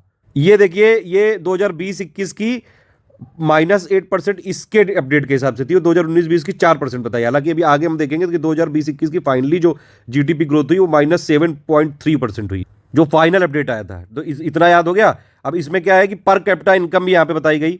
तो पर कैपिटा इनकम ये 2020-21 की कितनी थी? 85,000 के आसपास, और ये 2019-20 में थी करीबन 95,000 के आसपास। मतलब यहाँ पे -9.1% की ग्रोथ हुई है, मतलब घट गई है। ये करंट प्राइस के हिसाब से भी लिखी है, लेकिन ज़्यादातर यही मानी जाती है। अब देखिए इसमें कॉन्सेप्ट ये होता है कि मान लो पहले 100 थी 10 साल पहले, ठीक है, ये पर कैपिटा इनकम। अब अगर आप वहाँ से बेसिस करेंगे तो भैया ये मान लो ये कोविड में घट के हो गई जो है 70, ठीक। अब उससे फिर एक साल में और अगर आप निकालोगे अब फिर हो गई 77। तो अगर आप इसको इस बेस से लोगे तो ये दिखेगा 7%, समझ रहे हैं। और लेकिन अगर आप इस बेसिस से लोगे तो फिर भी निगेटिव रहेगी। तो ये मेन चीज है खेला, करंट और कांस्टेंट प्राइस। इकोनॉमिक सर्वे में ये एक पिक थी, ये आप देख लीजिए भैया, जीडीपी बताया इन्होंने कांस्टेंट प्राइस पे 7.7 बताई थी, लेकिन 7.3 हुई है, माइनस में 7.3। 2021-22 की इन्होंने 11% बताई है। देखिए इकोनॉमिक सर्वे में 2020-21 की जीडीपी ग्रोथ बताई गई कितनी, -7.7% रियल जीडीपी, और ये बताया गया 2021-22 में 11% होगी और 2021-22 की नॉमिनल होगी 15.4%। लेकिन 31 मई 2021 को जो डेटा आया उसके हिसाब से रियल जीडीपी ग्रोथ 2019-20 की तो 4% है, 2020-21 की -7.3% हुई है। और जीवीए कितना रहा 2019-20 का 4.1% और जीवीए 2020-21 का -6.2%। कई सारी चीजें इकोनॉमिक सर्वे में कुछ और बताई थी, लेकिन बाद में उसका अपडेट कुछ और आया। जैसे करंट अकाउंट सरप्लस को बताया था कि 2% ज्यादा रहेगा, लेकिन वो 0.9% ही रहा सिर्फ। ये एग्रीकल्चर की ग्रोथ है, ये 20-21 की 3.4%, सिर्फ एग्रीकल्चर ने ही ग्रोथ किया था, बाकी इंडस्ट्री ने देखिए -9.6% और सर्विसेज ने -8.8%। तो यहाँ पे दोनों जगह ग्रोथ नहीं हुआ, सिर्फ एग्रीकल्चर ने ही किया था ग्रोथ प्रोवाइड। आपको याद होगा मैंने इकोनॉमिक सर्वे में सारी चीजें बताई है कि एग्रीकल्चर ने ही संभाल के रखा है, मोदी जी कई बार बोल। अब देखिए ये है 31 मई 2021 का डेटा, थोड़ा इसको जूम करके देखते हैं, बढ़िया नेशनल इनकम के बार बार एस्टिमेट आते रहते हैं, उसी से है ये, ठीक है। अब देखिए जीवीए एट बेसिक प्राइस मैंने बताया था, जीडीपी एट कांस्टेंट प्राइस, तो यही बस देखना है हमको। 2019-20 में देखिए कितना हुआ 4.1%, 2020-21 में -6.2%, ये जीवीए हो गई। जीडीपी कितना हुआ 19-20 में हो गई 4% और 2020-21 में -7.3%, यही है फाइनल जीडीपी 2020-21 की। अच्छा, इन सब रिपोर्टों से कुछ और चीजें भी बढ़िया देखने को मिल जाती है, एक नॉर्मल आइडिया तो लग ही जाता है, देख रहे हैं आप। तो ये जो डेटा है 2018-19, 2019-20, 2020-21, तो आप इससे देखिए, मान लो कभी यही क्वेश्चन पूछ ले तो एक रफ आइडिया रखिए। Export as a percentage of GD India का कितना है, ये देखिए 19.9%, और इंपोर्ट कितना है 21.2%। इसीलिए ट्रेड डेफिसिट में रहते हैं हम जनरली। तो 2020-21 के हिसाब से एक्सपोर्ट कितना है 19.9% और इंपोर्ट है 21.2% ऑफ जीडीपी। ये पर कैपिटा इनकम आई थी भैया 99,000 के आसपास है ये 31 मई के हिसाब से। अब देखिए अगर क्वार्टर वाइज आपको ग्रोथ देखनी तो 2020-21 ये लिखा है, ठीक है, और ये जीवीए एट बेसिक प्राइस है और ये जीडीपी एट कांस्टेंट प्राइस है। तो 2020-21 में सबसे ज्यादा जो घटी थी पहले क्वार्टर में घटी थी, कितनी घटी थी, -24.4% हो गई थी। फिर ये दूसरे क्वार्टर में -7.4 रही, तीसरे क्वार्टर में पॉजिटिव आ गई 0.5% और चौथे क्वार्टर में 1.6% ये जीडीपी ग्रोथ। और जीवीए में भी इसी तरह से चला, आप देख सकते हैं आप, जीवीए में पहले वाले में -22.4%, दूसरे वाले में -7.3, तीसरे में पॉजिटिव आई 1%, चौथे में पॉजिटिव आई 3.7%। अभी बीच में फिर एक न्यूज आई थी कि भैया हाईएस्ट जीडीपी ग्रोथ कर दी किसी भी क्वार्टर में, तो उसका ये मेन चीज है, एक क्वार्टर का अपडेट। ये क्वार्टर वो पौवा वाला नहीं, मतलब ये वाला 3 महीनों वाला, खैर अप्रैल से जून 2021 तक में, ठीक है। 2021-22 के फर्स्ट क्वार्टर में अगर आप देखें तो जीडीपी की ग्रोथ हुई है 20.1% और जीवीए की ग्रोथ हुई है 18.8%। और अभी हमने देखा कि 2020-21 के फर्स्ट क्वार्टर में क्या था, निगेटिव का मामला था, -24.4% और जीवीए -22.4%। अब सब बंदा ही हो गया था, तो आपने जो है बेस ही कम कर दिया, तो जीडीपी तो ग्रोथ दिखेगी, ये है मेन चीज। ध्यान रखना, मैंने क्या बताया था, जीडीपी मतलब जीडीपी एट कांस्टेंट प्राइस, बस इतना याद रखना है अभी के लिए, और GVA eight basic price, otherwise बहुत ही कंफ्यूज हो जाओ। ये देखो इसका फिगर भी बना हुआ है, जीवीए एट बेसिक प्राइस है, 2020-21 में क्या था, -22.4%, इस बार हो गया 18.8%। ये देखो जीडीपी कांस्टेंट प्राइस पे है, 2020-21 में कितना था ये, -24.4%, इस बार कितना हो गया 20.1%। अब ये दुनिया भर में कौन क्या कह रहा है इंडिया के बारे में, वो वाली चीजें पता नहीं कितनी बकवास करते हैं लोग, एस्पिरेंट के लिए बड़ी समस्या वाली बात है। किसने क्या कहा बताओ, साला ये भी रटो कि कौन क्या कह रहा है, कमेंट एक बार देख लो, बस इतना ही बस काफी है, लेकिन लोग तो कुकी आते रहेंगे। खैर, आरबीआई ने 9 सितंबर 2021 को बोला कि भैया इंडिया की 2021-22 में जो है जीडीपी ग्रोथ 9.5% हो सकती है। कोविड की सेकेंड वेव आने से पहले आईएमएफ ने बोला था कि इंडिया की ग्रोथ रेट होगी 12.5%, लेकिन फिर जुलाई 2021 में सेकंड वेव आने के बाद आईएमएफ ने बोला कि इंडिया की 2021-22 की जीडीपी ग्रोथ 9.5% हो सकती है। मतलब फाइनली आरबीआई और आईएमएफ दोनों सेम पोजीशन पे आ गए 2021-22 की जीडीपी ग्रोथ के लिए। जीडीपी एट कांस्टेंट प्राइस 2011-12, ध्यान रखना, दुनिया भर में जितनी भी कुकू चलती है ये सब जीडीपी एट कांस्टेंट प्राइस वाली है ये। फिर आईएमएफ ने 2022-23 में भी इंडिया की ग्रोथ बताई कि पहले 6.9% होगी, फिर जुलाई में बदल दिया अपना 8.5%। अरे तुमको नहीं आती करनी कैलकुलेट तो ना करो, फिर बार बार काहे फालतू बोल रहे हो। अब इन लोगों ने देखा कि ये बोल रहा है तो हम भी बोल लेंगे, हमें भी मौका मिला है। एसएनपी ने बोला भैया 2021-22 के लिए 9.5% ग्रोथ होगी, 2022-23 के लिए 7.8%। वर्ल्ड बैंक ने बोला 2021-22 के लिए इंडिया की ग्रोथ रेट 8.3%। एडीबी भी काहे पीछे रहे, उन्होंने बोला पहले 11% फिर 10%। खैर ये फालतू बकैती के बाद ग्लोबल इकोनॉमी का मतलब समझिए। ग्लोबल इकोनॉमी में आईएमएफ ने बोला ग्लोबल इकोनॉमी के लिए 2021 में बोला भैया 6% रहेगी, 2022 में 4.9% करेगी। घंटा देखते हैं, ये मूडी भी मूड में आ गया और इसने बोला भैया 2021-22 में जीडीपी ग्रोथ पहले 13.9% कही रहा था, फिर 9.6% कही थी, फिर 2021-22 में फाइनली 9.3% पे अटका आई। कोविड की पहली पीक आई थी सितंबर 2020 में और सेकंड पीक आई 2021 में। जल्दी से एक आंसर बताइए, कोविड में सबसे ज्यादा केसेस किस महीने में आए थे, अभी तक का हाईएस्ट कौन सा है। अब देखिए इंडिया का एक्सटर्नल डेब्ट भी देख लेते हैं ये पहले इकोनॉमिक सर्वे के हिसाब से आप देख लीजिए, इन्होंने बताया था सितंबर 2020 तक इंडिया का एक्सटर्नल डेट था 556 बिलियन डॉलर था, ठीक है, जो कि मतलब थोड़ा सा डिक्रीज हुआ था $2 बिलियन से, और ये जीडीपी का 21.6% था। लेकिन ये डेटा तो भैया सितंबर 2020 ही तक था ना, फिर फाइनली अभी अपडेट किया है आरबीआई ने पूरे साल का। इन्होंने क्या बताया कि जो इंडिया का एक्सटर्नल डेट है, यानी कि भारत का जो बाहरी ऋण है, ये कितना है, 570 बिलियन यूएस डॉलर है, और ये जीडीपी का 21.1% है। इकोनॉमिक सर्वे में कितना बोला गया था, 21.6%, लेकिन फाइनली कितना रहा, 21.1%। इसीलिए अपडेट देना जरूरी था इकोनॉमी पापा वाला। और ये पिछली बार के मार्च एंड से 11.5 बिलियन डॉलर बढ़ा है, ठीक है। अब इसमें टॉप 3 पोजीशन, टॉप 2 जरूर याद रखिए कि भैया इसका सबसे बड़ा कंपोनेंट कौन सा है, एक्सटर्नल कमर्शियल बोरोइंग है 37.4% के साथ। पहले नंबर 1 तो याद रखना भैया, फिर आपके नॉन रेजिडेंट डिपॉजिट है, वाणिज्यिक उधार बाहर ऋण जो है ये नंबर 1 पे है। टॉप 2 की बात करें तो लॉन्ग टर्म डेट, यानी कि दीर्घकालिक ऋण हम ज्यादा लेते हैं, करीबन 82.3%।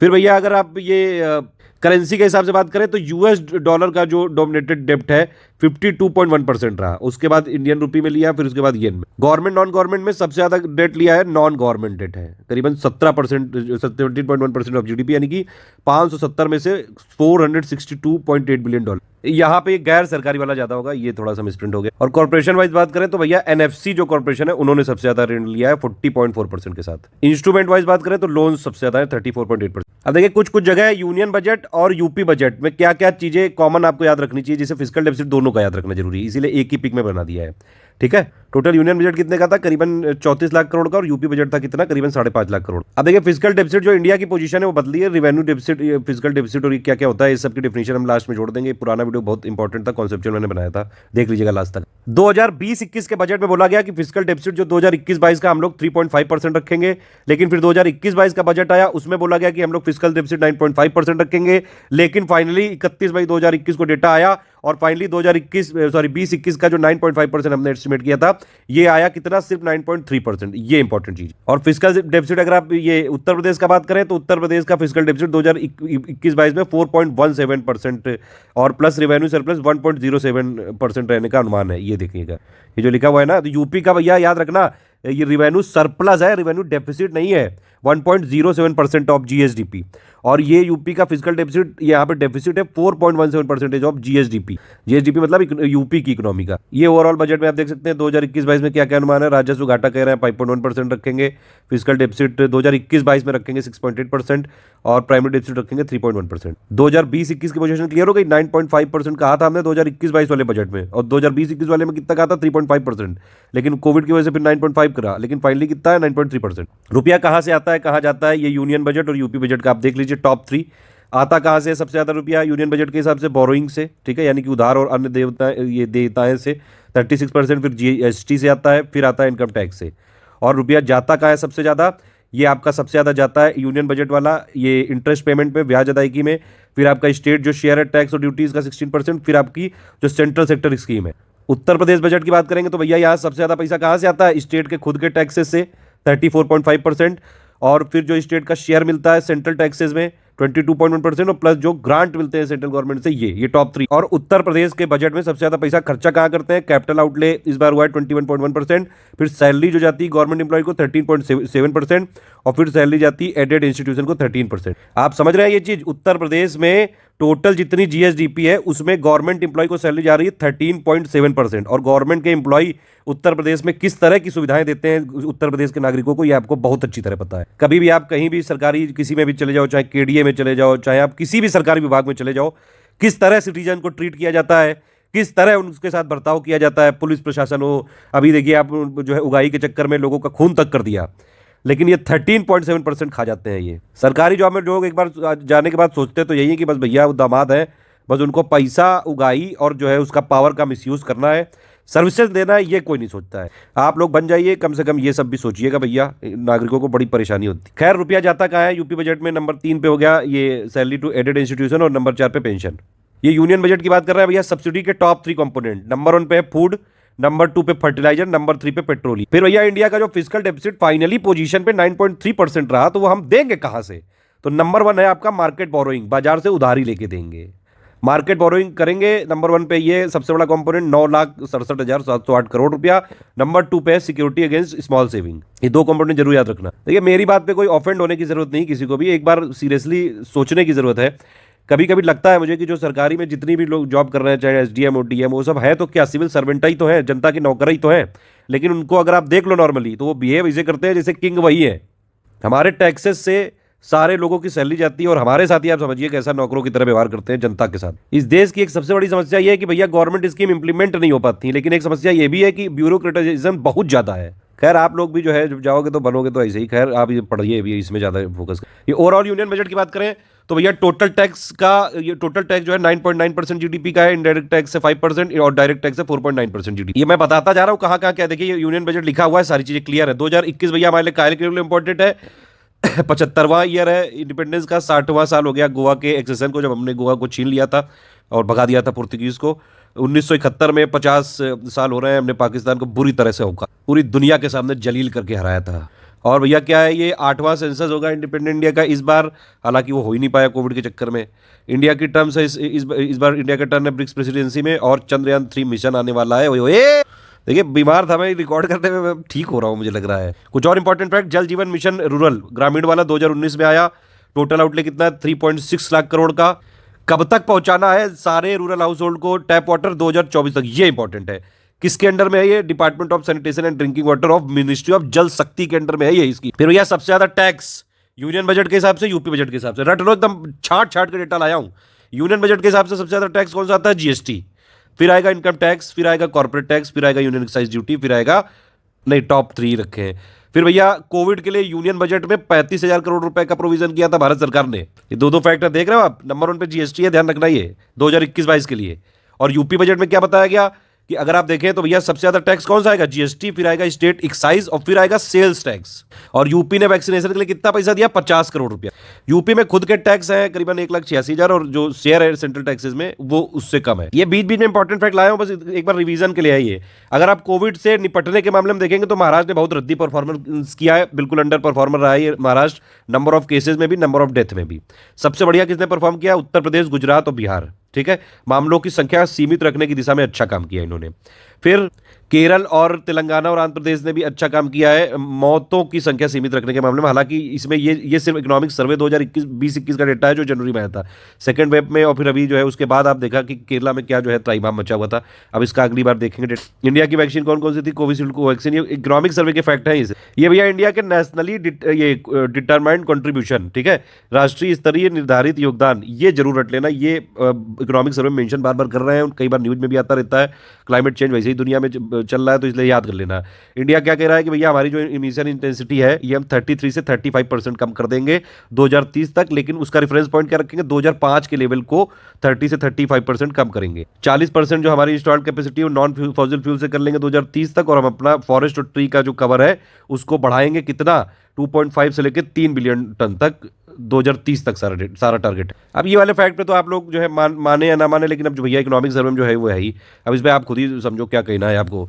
देखिए इसमें बताया इकोनॉमिक सर्वे के हिसाब से कि 2018-19 जो था वो अच्छा साल था एम्प्लॉयमेंट जनरेशन के हिसाब से। अनएम्प्लॉयमेंट रेट वहाँ पे 2018-19 में कितना था? 5.8%। अब आप खुद ही बताइए 2018-19 का यहाँ पे बता रहे हैं, 19-20 नहीं दिया है।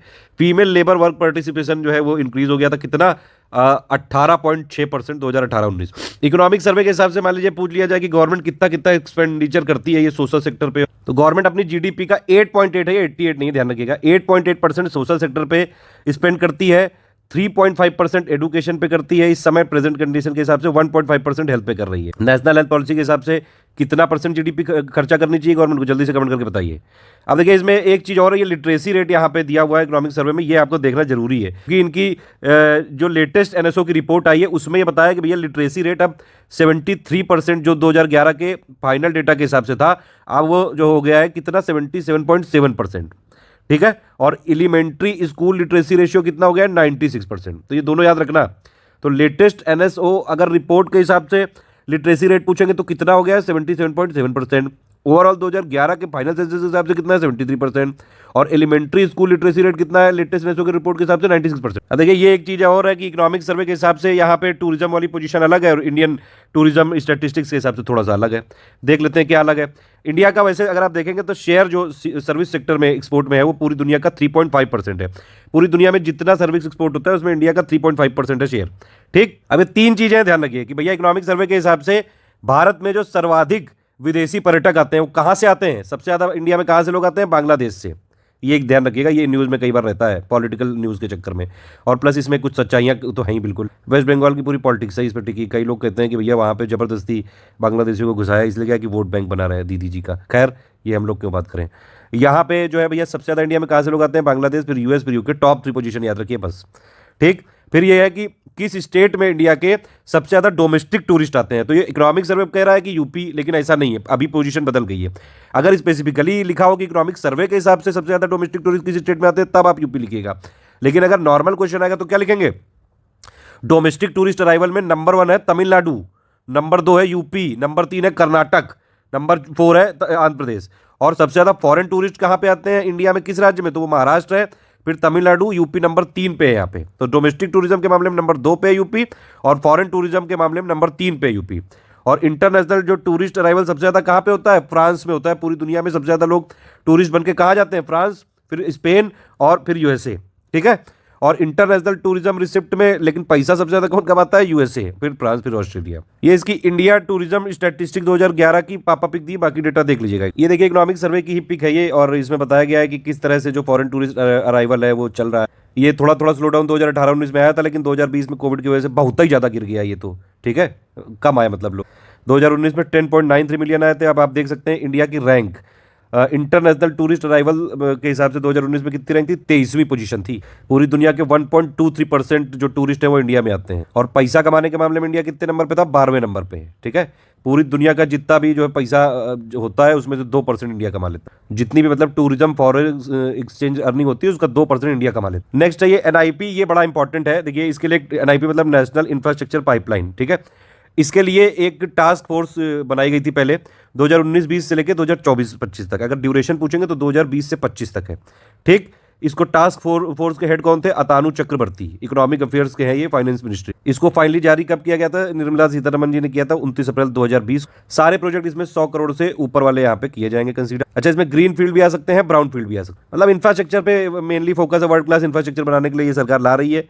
ये पोजीशन चेंज होती रहती है, 7,500 के आसपास है प्रोजेक्ट, सब सेक्शन 34 है। ठीक है, अब अच्छा ये पूछ सकते हैं कि भैया 2020 से लेके 2025 तक किस सेक्टर के जो प्रोजेक्ट हैं आपके इंफ्रास्ट्रक्चर के सबसे ज्यादा इसमें बनेंगे एनआईपी के तहत। एनर्जी नंबर 1 पे है, फिर है रोड। ठीक है, 24% एनर्जी है, नंबर 3 पे है अर्बन, और फिर नंबर 4 पे रेलवे। फैक्ट बता दिए, बस इतना जरूरी एग्जाम। देखिए ये एक पिक भी बताई गई थी भैया 2019 में, इसके बारे में बताया गया था मोदी जी ने। 2020 से 25 तक ड्यूरेशन रहेगी। टास्क फोर्स के हेड है ये, 29 अप्रैल 2020 को रिपोर्ट दी। 100 करोड़ से ऊपर के प्रोजेक्ट अलाउड हैं। मोदी जी ने 2019 की स्पीच में बोला था डिपार्टमेंट ऑफ इकोनॉमिक अफेयर्स के अंडर में आएगा। देखो एक फिगर भी बना के आपको समझा दिया गया है। ये सेक्टर वाइज ब्रेकअप है ये एनआईपी का, जो कैपिटल एक्सपेंडिचर करेंगे 111 लाख करोड़ का 2020 से 25 में। उसमें टॉप 3 कौन से होंगे, नंबर 1 एनर्जी, नंबर 2 है रोड, नंबर 3 अर्बन। ये एनर्जी है, ये आपका रोड है, ये अर्बन है। ठीक है, फोटो तो छपी रही है ना एग्जाम में, ध्यान रखना। एनर्जी।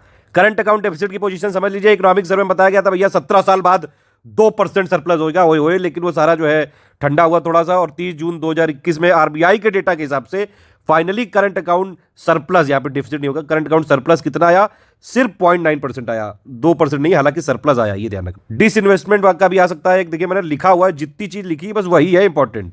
देखो डिसइन्वेस्टमेंट टारगेट का मतलब होता है वही जो प्राइवेटाइजेशन हो रहा है। और सरकारी विभागों की हालत देख के लगता तो है कि कई सारे जो है सरकारी विभागों को जरूर करना चाहिए, क्योंकि सैलरी तो ली जाती, काम नहीं किया जाता है और जनता के साथ बहुत दुर्व्यवहार होता है।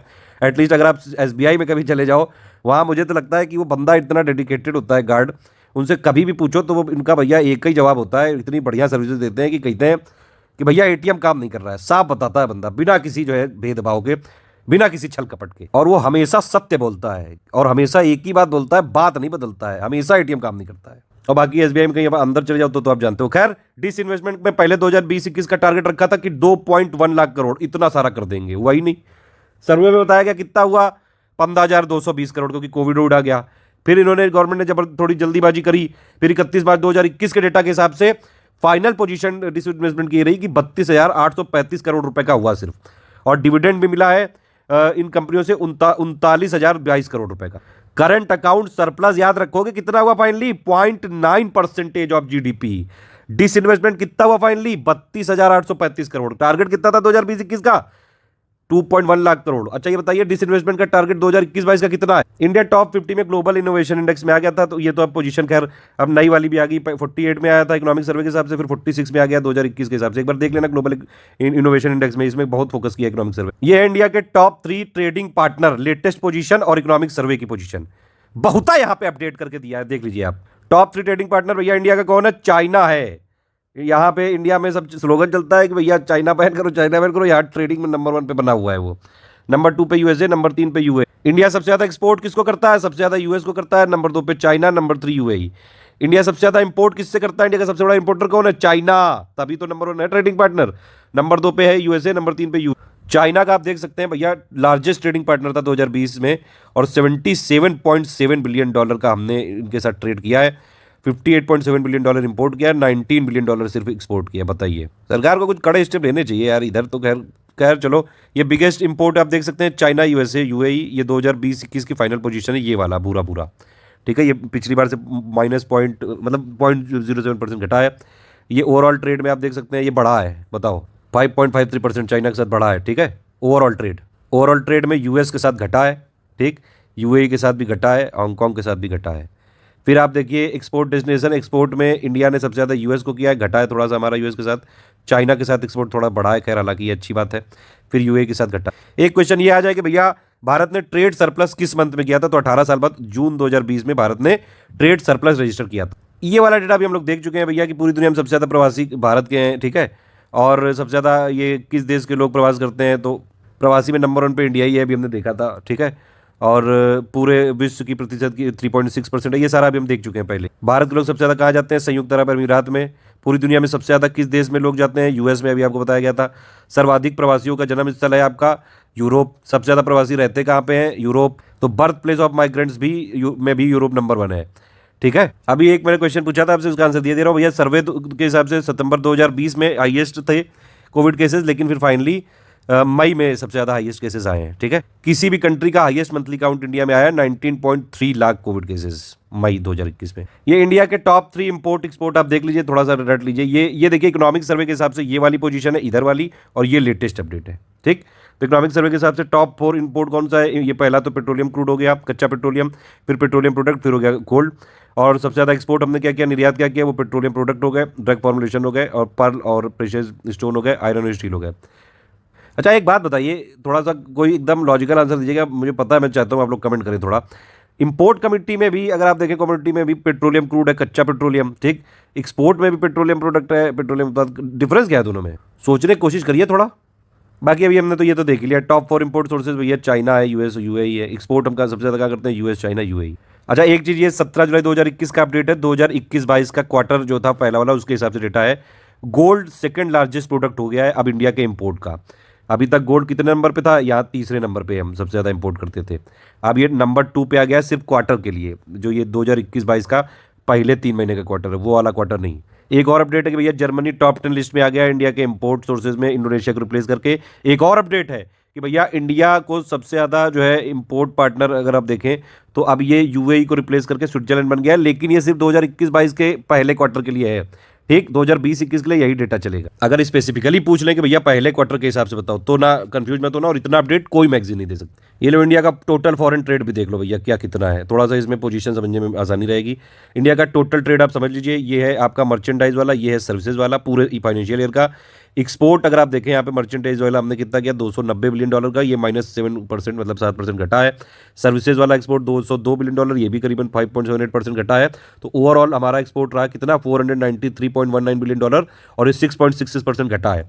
इंपोर्ट की बात करें तो भैया मर्चेंडाइज एक्सपोर्ट में हमारा 18% घट गया, सर्विसेज इंपोर्ट में हमारा 11% घट गया, और ओवरऑल इंपोर्ट में हमारा कितना हुआ, $505 बिलियन और 16.3% घटा है।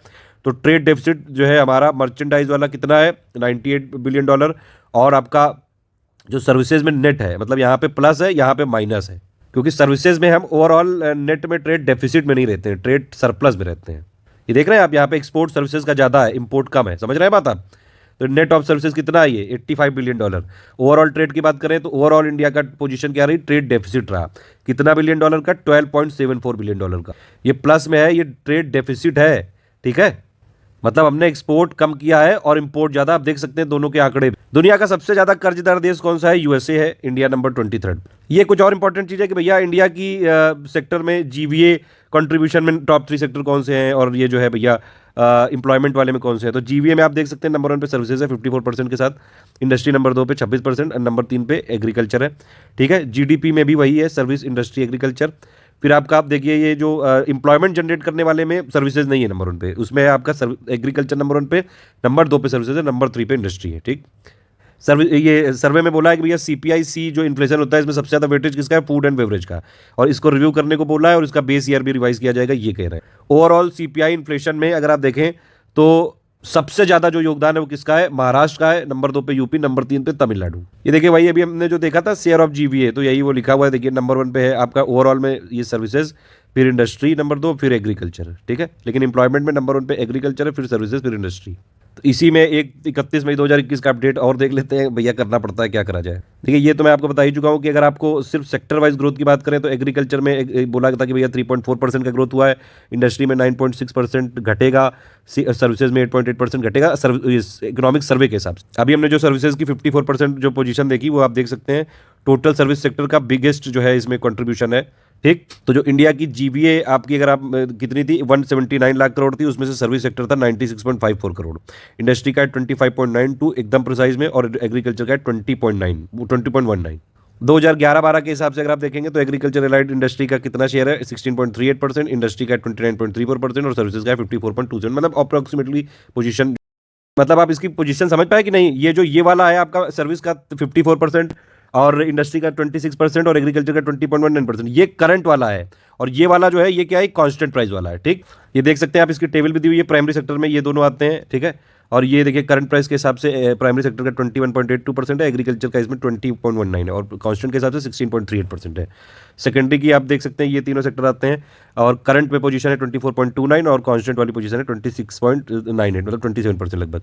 टर्सरी में ये सारे सेक्टर आते हैं और इसके हिसाब से 53.89% है करंट वाली, और कांस्टेंट वाली 54.27%, अप्रॉक्सीमेटली मतलब 54% है सर्विस सेक्टर का, ध्यान रखिए। एक ये भी आ सकता है भैया कि भैया ये ब्लेंडिंग का टारगेट कितना है। देखिए इकोनॉमिक सर्वे में बोला था कि 2022 तक हम 10% इथेनॉल ब्लेंडिंग करेंगे पेट्रोल में, और 2030 तक करेंगे 20%, ठीक। ये देखिए लिखा हुआ है मैंने, इकोनॉमिक सर्वे में 10% इथेनॉल ब्लेंडिंग का टारगेट 2022 तक रखा गया था, और 20% वाले में ही खेला है बस, मेनली यही जगह जगह कंफ्यूजन हो रहा है। तो इकोनॉमिक सर्वे में बोला था कि भैया हम ब्लेंडिंग टारगेट 2030 तक रखेंगे, लेकिन फिर इन्वायरमेंट डे में मोदी जी आए और उन्होंने बोला कि नहीं, ये 20% इथेनॉल ब्लेंडिंग वाला जो टारगेट है पेट्रोल वाला, ये 2025 तक करेंगे हम, ठीक है। लेकिन फिर गवर्नमेंट ने क्या किया, अभी मतलब इन्हीं के एक और मिनिस्टर ने 16 जुलाई को पीयूष गोयल जी बोले कि नहीं, हम ये 2025 को भी और पहले करेंगे, 2023-24 तक करने की कोशिश कर रहे हैं। तो ऑफिशियल पोजीशन ये है। सर्वे में बोला 20% को 30 जो है 2030 तक करेंगे। मोदी जी फिर आए 5 जून को, उन्होंने बोला 2025 तक करेंगे। फिर 16 जुलाई को पीयूष गोयल जी आए, उन्होंने बोला नहीं 2023-24 तक करेंगे। 20% वाला टारगेट, 10% वाला सबने सेम है, ये 2022 तक करना है। मोदी जी आए तो उन्होंने बोला था भैया 11 ऐसे सेक्टर हैं जिनका अच्छा यहाँ पे यूज किया जा सकता है रिसाइकलिंग के लिए। ये भी याद रखना, क्या पता हो ये पूछ लेंगे कितने सेक्टर आइडेंटिफाई किए थे, 11 सेक्टर। ये देखिए लिखा हुआ है, ये 2 इंपॉर्टेंट फैक्ट है, पूछे जा सकते हैं। वर्ल्ड का 3rd बिगेस्ट ऑयल इंपोर्टर है इंडिया, ठीक। हमारी जितनी ऑयल डिमांड होती है 85% से ज्यादा हम यहां पे इंपोर्ट करते हैं।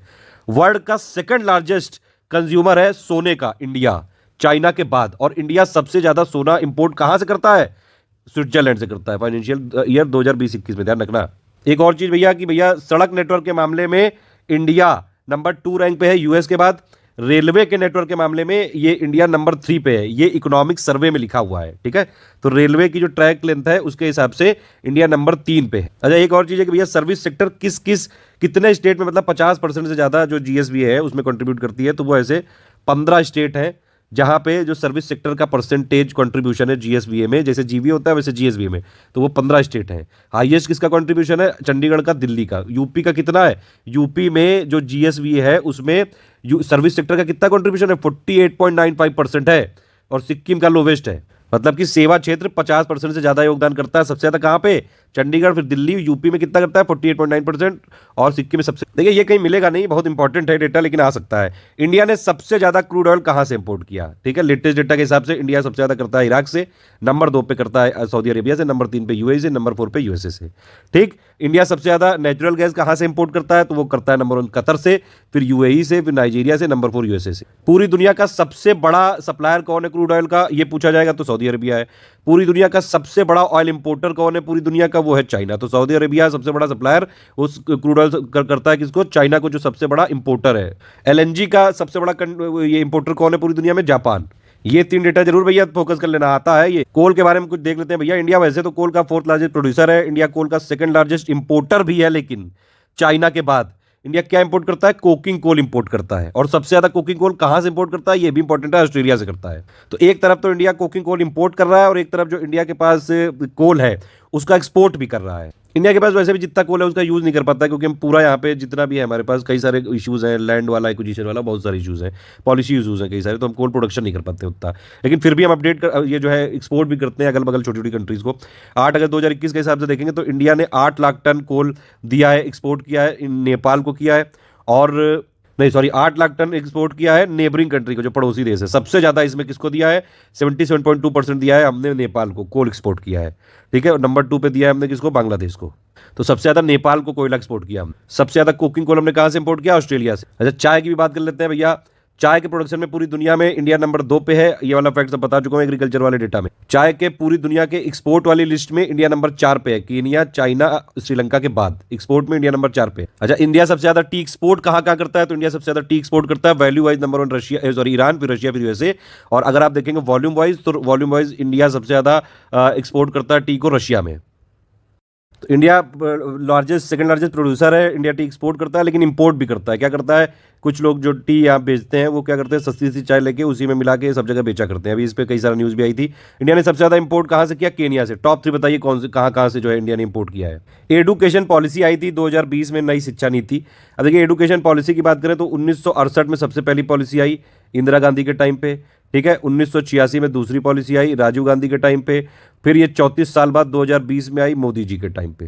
ठीक, तो ये पूछ सकते हैं 34 साल बाद आई है नेशनल एजुकेशन पॉलिसी 2020। मनरेगा में जितने काम हुए उसमें से मैक्सिमम काम कहां पे हुए हैं, किस सेक्टर में, एग्रीकल्चर और एलाइड सेक्टर में 68.37%। जीएसडीपी के हिसाब से अगर आप स्टेट को लगाएंगे तो नंबर 1 पे है महाराष्ट्र, नंबर 2 पे है तमिलनाडु, नंबर 3 पे है हमारा यूपी। अगर जीडीपी को हेल्थ में ज़्यादा हम बढ़ाएंगे, मतलब ज़्यादा खर्चा करेंगे as a percentage of GDP, health वाला जो है एक्सपेंडिचर, तो भैया अगर 1% से बढ़ा के 2.5% या 3% कर दिया हमने, तो भैया ये जो आउट ऑफ पॉकेट एक्सपेंडिचर है लोगों का वो 65% से घट के 35% हो जाएगा भैया। टोटल सर्विस एक्सपोर्ट क्या रहा है 2020-21 में, वो आप देख सकते हैं। टोटल एक्सपोर्ट है जो सॉफ्टवेयर सर्विसेज का, और उसमें सारी सर्विसेज हैं, उसमें अगर आप देखेंगे तो ये कितना रहा, 148.3 बिलियन डॉलर 2020-21 में, और इसमें ग्रोथ हुई 2.1% की। सबसे ज़्यादा सर्विस एक्सपोर्ट में हमने क्या किया, सबसे ज़्यादा जो है आपका कंप्यूटर सर्विसेज हुई 65.3%, फिर ITES, ठीक है, IT इनेबल्ड सर्विसेज ये हुई 34.7%। आधे से ज़्यादा जो हमारा सर्विस एक्सपोर्ट रहा है वो प्राइवेट लिमिटेड कंपनी के द्वारा रहा है। सबसे ज़्यादा सॉफ्टवेयर एक्सपोर्ट हम कहाँ करते हैं, यूएस को करते हैं, ध्यान रखिएगा। करीबन 54.8% जो हमारा सॉफ्टवेयर एक्सपोर्ट है वो यूएस को जाता है, फिर आपका यूरोप में जाता है, और फिर आता है आपका। करेंसी वाइज बात करें तो हम सबसे ज़्यादा जो करते हैं सॉफ्टवेयर एक्सपोर्ट वो US डॉलर में ही करते हैं। ये हिंदी में भी लिखा हुआ है, देख सकते हैं। ये इकोनॉमिक सर्वे की पोजीशन है, लेकिन इसमें पूरा डेटा नहीं था, और ये जो अभी मैंने बताया ये पूरे ईयर की पोजीशन है, ठीक है, लेटेस्ट डेटा के हिसाब से। अच्छा, इसमें इकोनॉमिक सर्वे में बताया गया कि भैया जो अप्रैल से सितंबर 2020 तक का डेटा के हिसाब से अगर आप देखें तो सर्विस सेक्टर में सॉफ्टवेयर सर्विसेज का जो करीबन कितना परसेंट था, 49%, लेकिन ये अप्रैल से सितंबर 2020 में ही है, ये ध्यान रखिएगा। इकोनॉमिक सर्वे में एक बेयर नेसेसिटी इंडेक्स किया गया था इंट्रोड्यूस। मेन चीजें उसकी जरूर याद रखिए आप, कि इसमें क्या बताया गया कि ये जो पहली बात तो ये किसके किसके लिए किया गया, रूरल, अर्बन और बाकी ऑल इंडिया लेवल पे भी। 26 इंडिकेटर है, ये याद रखना है। 5 डायमेंशन है, ये याद रखनी है। डायमेंशन कौन कौन सी है, sanitation, water, housing, micro environment और अदर फैसिलिटी। 5 आयाम कौन कौन से हैं, स्वच्छता, जल, आवास, सूक्ष्म पर्यावरण और अन्य सुविधाएं, और 22 संकेतक है, ये याद रखना है। ये बताया गया कि सारे स्टेट में जो बुनियादी आवश्यकताएं उसमें सुधार हुआ है। टॉप पे कौन से स्टेट है, केरल, पंजाब, हरियाणा और गुजरात, ठीक है। और सबसे बॉटम पे कौन कौन से हैं, उड़ीसा, झारखंड, वेस्ट बंगाल और त्रिपुरा। ये जो 5 हम लोगों ने अभी डायमेंशन जो अभी हमने बात करी है, ये पांचों की पांचों में ग्रोथ कहां पे हुआ है, जिन राज्यों में उल्लेखनीय सुधार हुआ उनमें कौन कौन से? उत्तराखंड, राजस्थान, उत्तर प्रदेश भी है, हमारा बिहार भी है, मध्य प्रदेश भी है, छत्तीसगढ़ भी है। देखिए लिखा हुआ है improvement in each of the 5 dimension, access to water, housing, sanitation, micro environment और अदर फैसिलिटीज, सब में इंप्रूवमेंट हुआ है। किसमें? उत्तराखंड, राजस्थान, उत्तर प्रदेश, बिहार और मध्य प्रदेश। ये पूछ लेते हैं कई बार, जीडीपी पर कैपिटा के हिसाब से कौन सा स्टेट नंबर 1 पे? नंबर 1 पे है जीडीपी पर कैपिटा के हिसाब से, देखिए गोवा, नंबर 2 पे सिक्किम, नंबर 3 पे दिल्ली, नंबर 4 पे चंडीगढ़, नंबर 5 पे हरियाणा। यूपी हमारा 31 नंबर पे। पावर्टी रेशियो में नंबर 1 कौन सा है? वो वही चल रहा है, पुराना वाला चल रहा है अभी, छत्तीसगढ़ है 39.9%। ऑल इंडिया की वही है 21.9%। अभी कुछ बदला नहीं है इसमें, मतलब ये हर बार। अच्छा, कंट्री इंडिया की रैंक अगर आप देखें तो भैया इंडिया की रैंक जीडीपी वाइज इस समय, अभी देखिए बीच में 2020 में 5वें नंबर पे आ गई थी इंडिया, लेकिन फिर 2020 के मतलब 2020 के स्टार्टिंग में 2019 के डेटा के हिसाब से इंडिया 5वें नंबर पे थी, लेकिन फिर 2020 के डेटा के हिसाब से इंडिया 6ठे नंबर पे आ गई है। और ये कह रहा है कि 2025 तक ये यूके को फिर से हरा देगी और फिर 5वें नंबर पे आ जाएगी।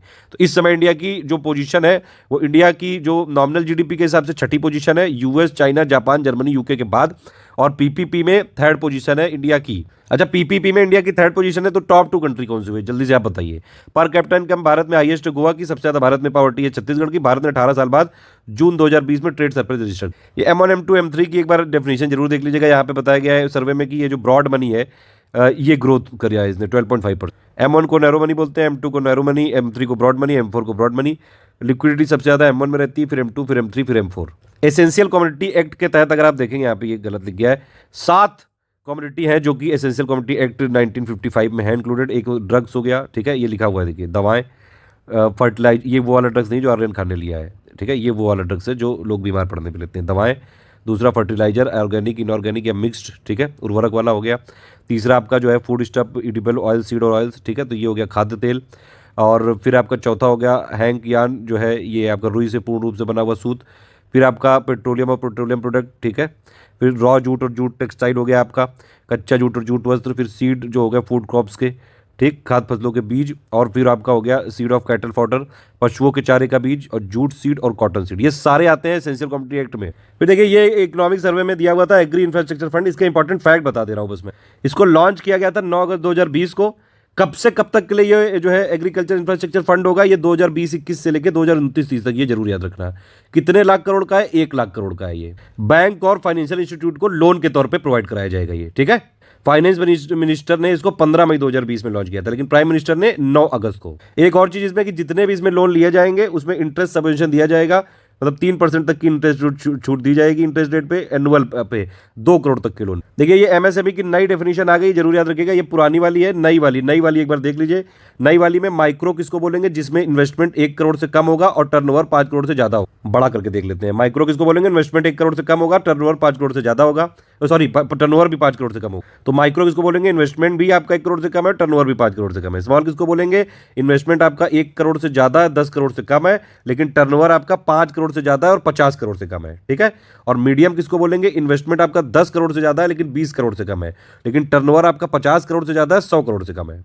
देख लीजिएगा एक बार, इकोनॉमिक सर्वे में है तो थोड़ा इंपॉर्टेंट है। आप देखिए यहां से कुछ इंपॉर्टेंट रिवीजन कर लेते हैं इकोनॉमिक सर्वे का, फिर यूनियन बजट का, फिर यूपी बजट का, ठीक है। ये वित्त मंत्रालय इसको करता है। इस बार सेविंग लाइव्स एंड लाइवलीहुड इसका जो है मूलभूत सब ये विषय रहा। इसमें मुख्य जो आर्थिक सलाहकार हैं उनके अंडर में पेश किया जाता है। सबसे पहला 1950-51 में किया गया था, 1964 तक इसको बजट के साथ करते थे, 1964 से अलग कर दिया। कुछ बेसिक फैक्ट हैं जो मैं रिवीजन करवा रहा हूँ, ये सब बता चुका हूँ मैं पहले। मेन पॉइंट इकोनॉमिक सर्वे के क्या था कि भैया एग्रीकल्चर ने बढ़िया परफॉर्म किया, वी शेप रिकवरी होगी, सरकार ने एक्सपेंडिचर खूब दबा के किया। करंट अकाउंट सरप्लस देखिए, इन्होंने बोला था 17 साल बाद होगा, लेकिन फाइनली मतलब हुआ था, लेकिन 0.9% हुआ था। सर्वे ने बोला था काउंटर साइक्लिक पॉलिसी अपनाओ। काउंटर साइक्लिक का क्या मतलब होता है कि जब इकोनॉमी कमजोर हो तो टैक्स कम लो और खर्चा खूब करो, गवर्नमेंट को बोल रहा है ये, ठीक है। और जब इकोनॉमिक सुधरने लगे तो टैक्स ज्यादा कर दो और खर्चा कम करो, ये अपनाई थी भारत ने। ये कुछ और चीजें हैं कि इंडिया टॉप 50 में आ गया था ग्लोबल इनोवेशन इंडेक्स में। प्राइवेट सेक्टर को थोड़ा और पैसा लगाना पड़ेगा R&D में, ये बोला था इन्होंने। और फिर प्राइवेट ट्रेन आ जाएंगी 2021-22 में और चलने लगेंगी, नहीं बिड लगेगी 2021-22 में, चलने लगेंगी 2023-24 तक। अच्छा, इसमें इकोनॉमिक सर्वे में बांग्लादेश के बारे में बोला था कि सबसे बड़ा एक्सपोर्टर बन के उभरा है, इससे सबको सीख लेनी चाहिए। पीएलआई स्कीम को किया था। अच्छा, पीएलआई स्कीम जो है ये बताइए कितने सेक्टर के लिए एग्जैक्टली। ये कुछ और फैक्ट है भैया। WHO ने कोविड को पेंडेमिक कब डिक्लेयर किया? 11 मार्च 2020 को। 3T स्ट्रेटेजी क्या थी कोविड की? Test, track, treat. NIP मैंने आपको बता ही दिया। बेयर नेसेसिटी जो इंडेक्स है BNI, ये देखिए NIP में सबसे ज्यादा project energy. Bare necessity index में 26 इंडिकेटर, 5 डायमेंशन, सैनिटेशन, वाटर और आपका housing, micro environment, other facility. Top पे Kerala, Punjab, Haryana. Monthly GST collection में। हालांकि इसमें इकोनॉमिक सर्वे में जनवरी लिखा होता है, लेकिन अप्रैल 2021 में हुआ है फाइनली, ध्यान रखिए। ग्रॉस एनपीए आपका 2020 सितंबर में हो गया था 7.49%, घट गया। शेड्यूल्ड कमर्शियल बैंक की मैक्सिमम रिकवरी आईबीसी से हुई, इंसॉल्वेंसी वाला कोड नहीं आया था, 45% रिकवरी हुई। शिपिंग टर्न अराउंड टाइम ये आधा हो गया है, 4.67 डे से 2.62 डे हो गया है 2019-20 में। पिछले फाइनेंशियल ईयर में 12 स्टार्टअप जुड़ी हैं। अब कितनी यूनिकॉर्न हो गई इस समय बताइए जल्दी। 2020 में ग्लोबल इकोनॉमिक आउटपुट 3.5% गिरा, 2020-21 में ग्रोथ रेट जो है ये बताया है, एग्रीकल्चर की 3.4, इंडस्ट्रियल की -9.6, सर्विसेज की 8.8 माइनस में। नेट एफपीआई इनफ्लो अभी तक का मंथली हाईएस्ट नवंबर 2020 में आया, ध्यान रखना, $9.8 बिलियन के साथ। ये मैंने आपको बताया कोविड टालने में। देखिए महाराष्ट्र अंडर परफॉर्मर रहा है दोनों केस और डेथ दोनों में। यूपी, गुजरात और बिहार ने अच्छा परफॉर्म किया केसेस में, केरल ने अच्छा परफॉर्म किया था, केरल तेलंगाना ने डेथ में। फिर ये जो कोविड की वैक्सीन है, कोविशील्ड कोवैक्सीन है, ये अभी अब तो और बढ़ गई है। ये सर्वे की पोजीशन है पूरी। देखिए सर्वे ने बताया कि 29 लेबर लॉ से अब जो है 4 लेबर कोड हो गए हैं। 2019 और 2020 को लैंडमार्क ईयर बताया लेबर लॉ के लिए, ठीक है, यही पूछ सकते हैं। भारत में अब तक कितने बार निगेटिव ग्रोथ हुई है? 4 बार, 1965, 66, 71, 72, 79, 80 और 2020-21। बाकी एक बार पढ़ लीजिए, कर चुके हैं हम लोग। COP26 ग्लासगो यूके 2021 में हो। प्रधानमंत्री गरीब कल्याण योजना के तहत 80.96 करोड़ लोगों को फूड कोइंस दिया। ये अभी मैंने आपको बताया एग्री इंफ्रा फंड, ये 9 अगस्त 2020 को लॉन्च हुआ था। 2020-21 से 29-30 तक रहेगा। सभी लोन जो 2 करोड़ तक होंगे उनको 3% प्रति वर्ष लोन में छूट दी जाएगी, ठीक है। मछली उत्पादन में भारत नंबर 2 पे। एमएसएमई की नई डेफिनेशन क्या है? माइक्रो में अगर आप देखें इन्वेस्टमेंट 1 करोड़ से कम होना चाहिए, टर्नओवर 5 करोड़ से कम। स्मॉल में क्या है? जो इन्वेस्टमेंट है 1 करोड़ से 10 करोड़ के बीच में हो और टर्नओवर 5 करोड़ से 50 करोड़ के बीच में हो। मीडियम में क्या है? इन्वेस्टमेंट 10 करोड़ से 20 करोड़ के बीच में हो और टर्नओवर 50 करोड़ से 100 करोड़ के बीच में। चैंपियन ऑनलाइन प्लेटफॉर्म ये किसके लिए है? एमएसएमई के लिए है ये, ठीक है, हेल्प करने के लिए, हेल्प और हैंड होल्ड करने के लिए। रोड लेंथ के हिसाब से नंबर 2 पे है इंडिया। रेलवे अगर आप देखेंगे तो ट्रैक लेंथ के हिसाब से, सर्वे के हिसाब से नंबर 3 पे है। इंटरनेट में अगर आप देखेंगे तो नंबर 4 है ये रेलवे। हम सर्वे को ही मानेंगे क्योंकि हम गवर्नमेंट ऑथेंटिकेटेड सोर्स सर्वे ही है। सबसे ज़्यादा एफडीआई इन्फ्लो सर्विस सेक्टर में आता है। 15 से ज़्यादा, 15 मतलब राज्य और यूनियन टेरिटरी ऐसी हैं जहाँ पे सर्विस सेक्टर का 50% से ज़्यादा कंट्रीब्यूशन है, ध्यान रखिएगा। सबसे ज़्यादा हाईएस्ट किस पे है? चंडीगढ़, दिल्ली और यूपी का 48.95, सिक्किम का लोवेस्ट है।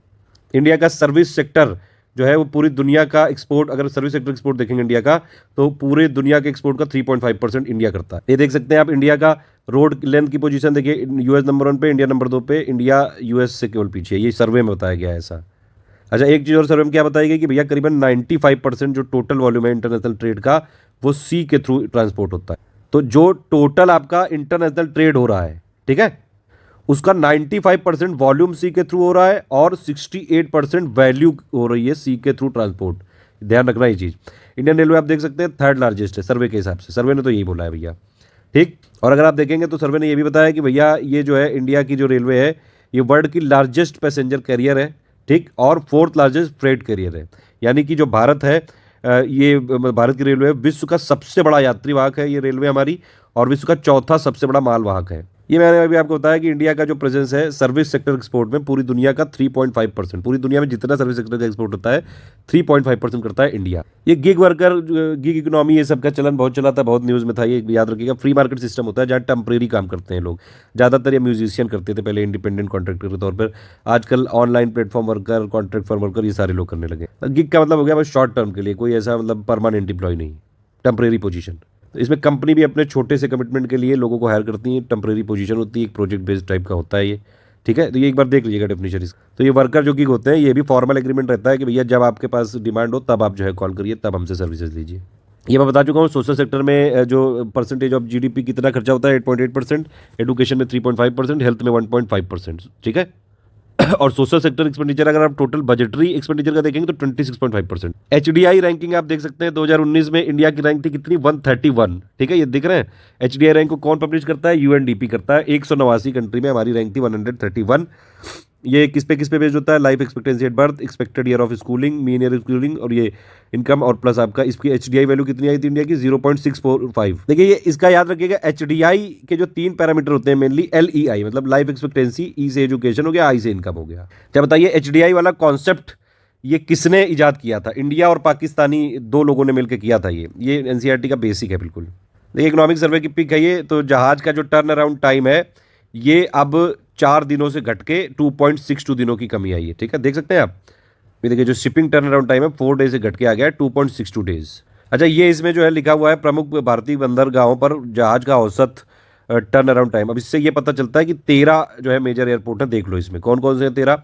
कोलकाता है आपका, हल्दिया है, पारादीप है, विशाखापत्तनम है, और आपका इंदौर है, चेन्नई है, आपका वीओ चिदम्बरनार है, और ये कोचीन है, न्यू मंगलूर है, मोरमागांव है, मुंबई, जेएनपीटी, दीनदयाल कांडला, और ये 13 है टोटल मिला के। अच्छा बताइए, इन 13 मेजर पोर्ट में से आ, तीसरी बार best global port in India ये अवार्ड जीता है 2020 में किस पोर्ट ने? इसके अलावा और भी कई सारे पोर्ट है, कौन सा स्टेट ऐसा है जहां पे सबसे ज्यादा पोर्ट है? जल्दी से बताइए, कितने कोस्टल स्टेट है टोटल, जल्दी से आप कमेंट करके बताइए। इंडिया का पहला रिवरीन पोर्ट कौन सा है? इंडिया का पहला कॉर्पोरेटाइज्ड पोर्ट कौन सा है? इंडिया का पहला टाइडल पोर्ट कौन सा है? इंडिया का कौन सा ऐसा पोर्ट है जो आयरन और एक्सपोर्ट में डील करता है?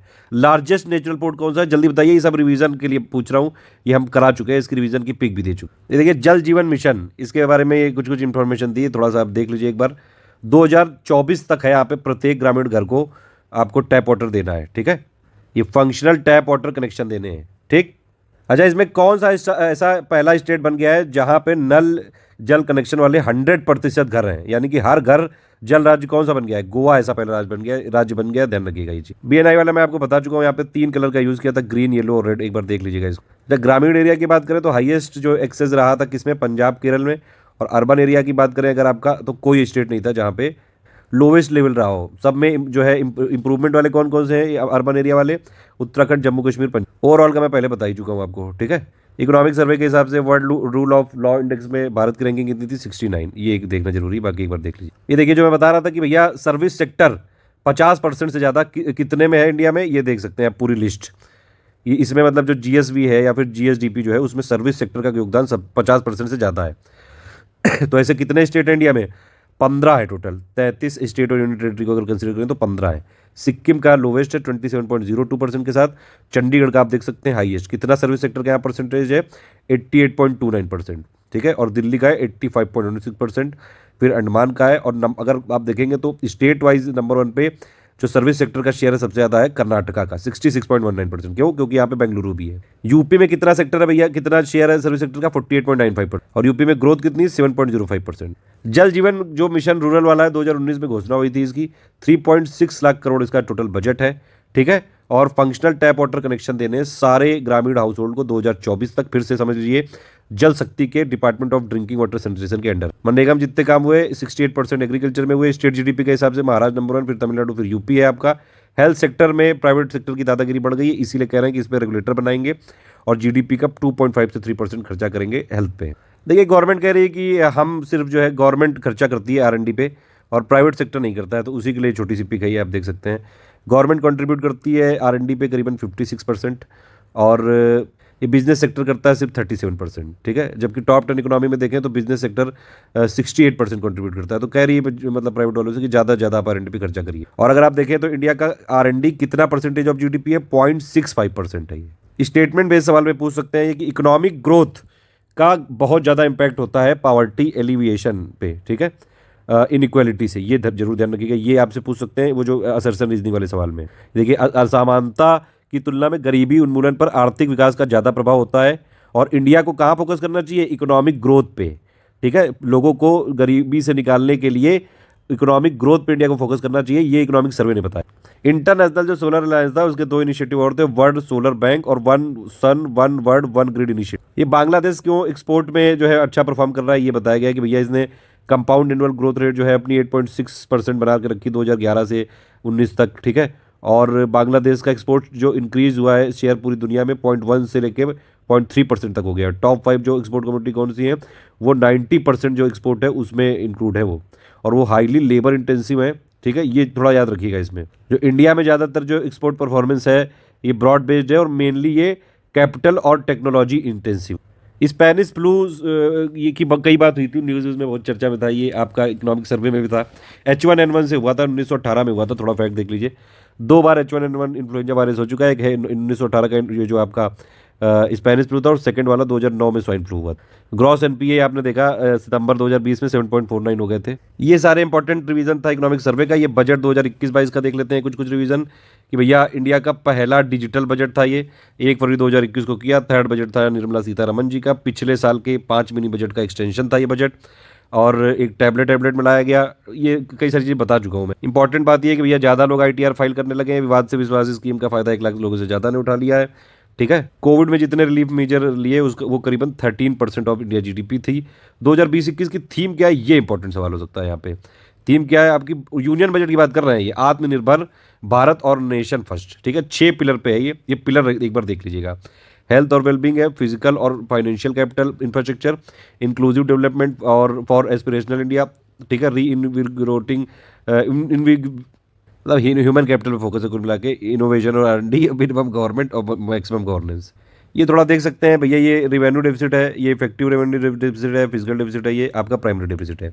2021-22 का टारगेट क्या है, ये एक बार देख लीजिए। तो रिवेन्यू डेफिसिट का 5.1%, इफेक्टिव रेवेन्यू डेफिसिट का 4.1%, रिवेन्यू ये फिजिकल डेफिसिट का 6.8% और प्राइमरी डेफिसिट का 3.1%। थोड़ा सा ये भी एक बार आप एनालाइज कर लीजिएगा। कई बार इसका ट्रेंड पूछ लेते हैं कि कौन ज़्यादा है कौन कम है चारों में से।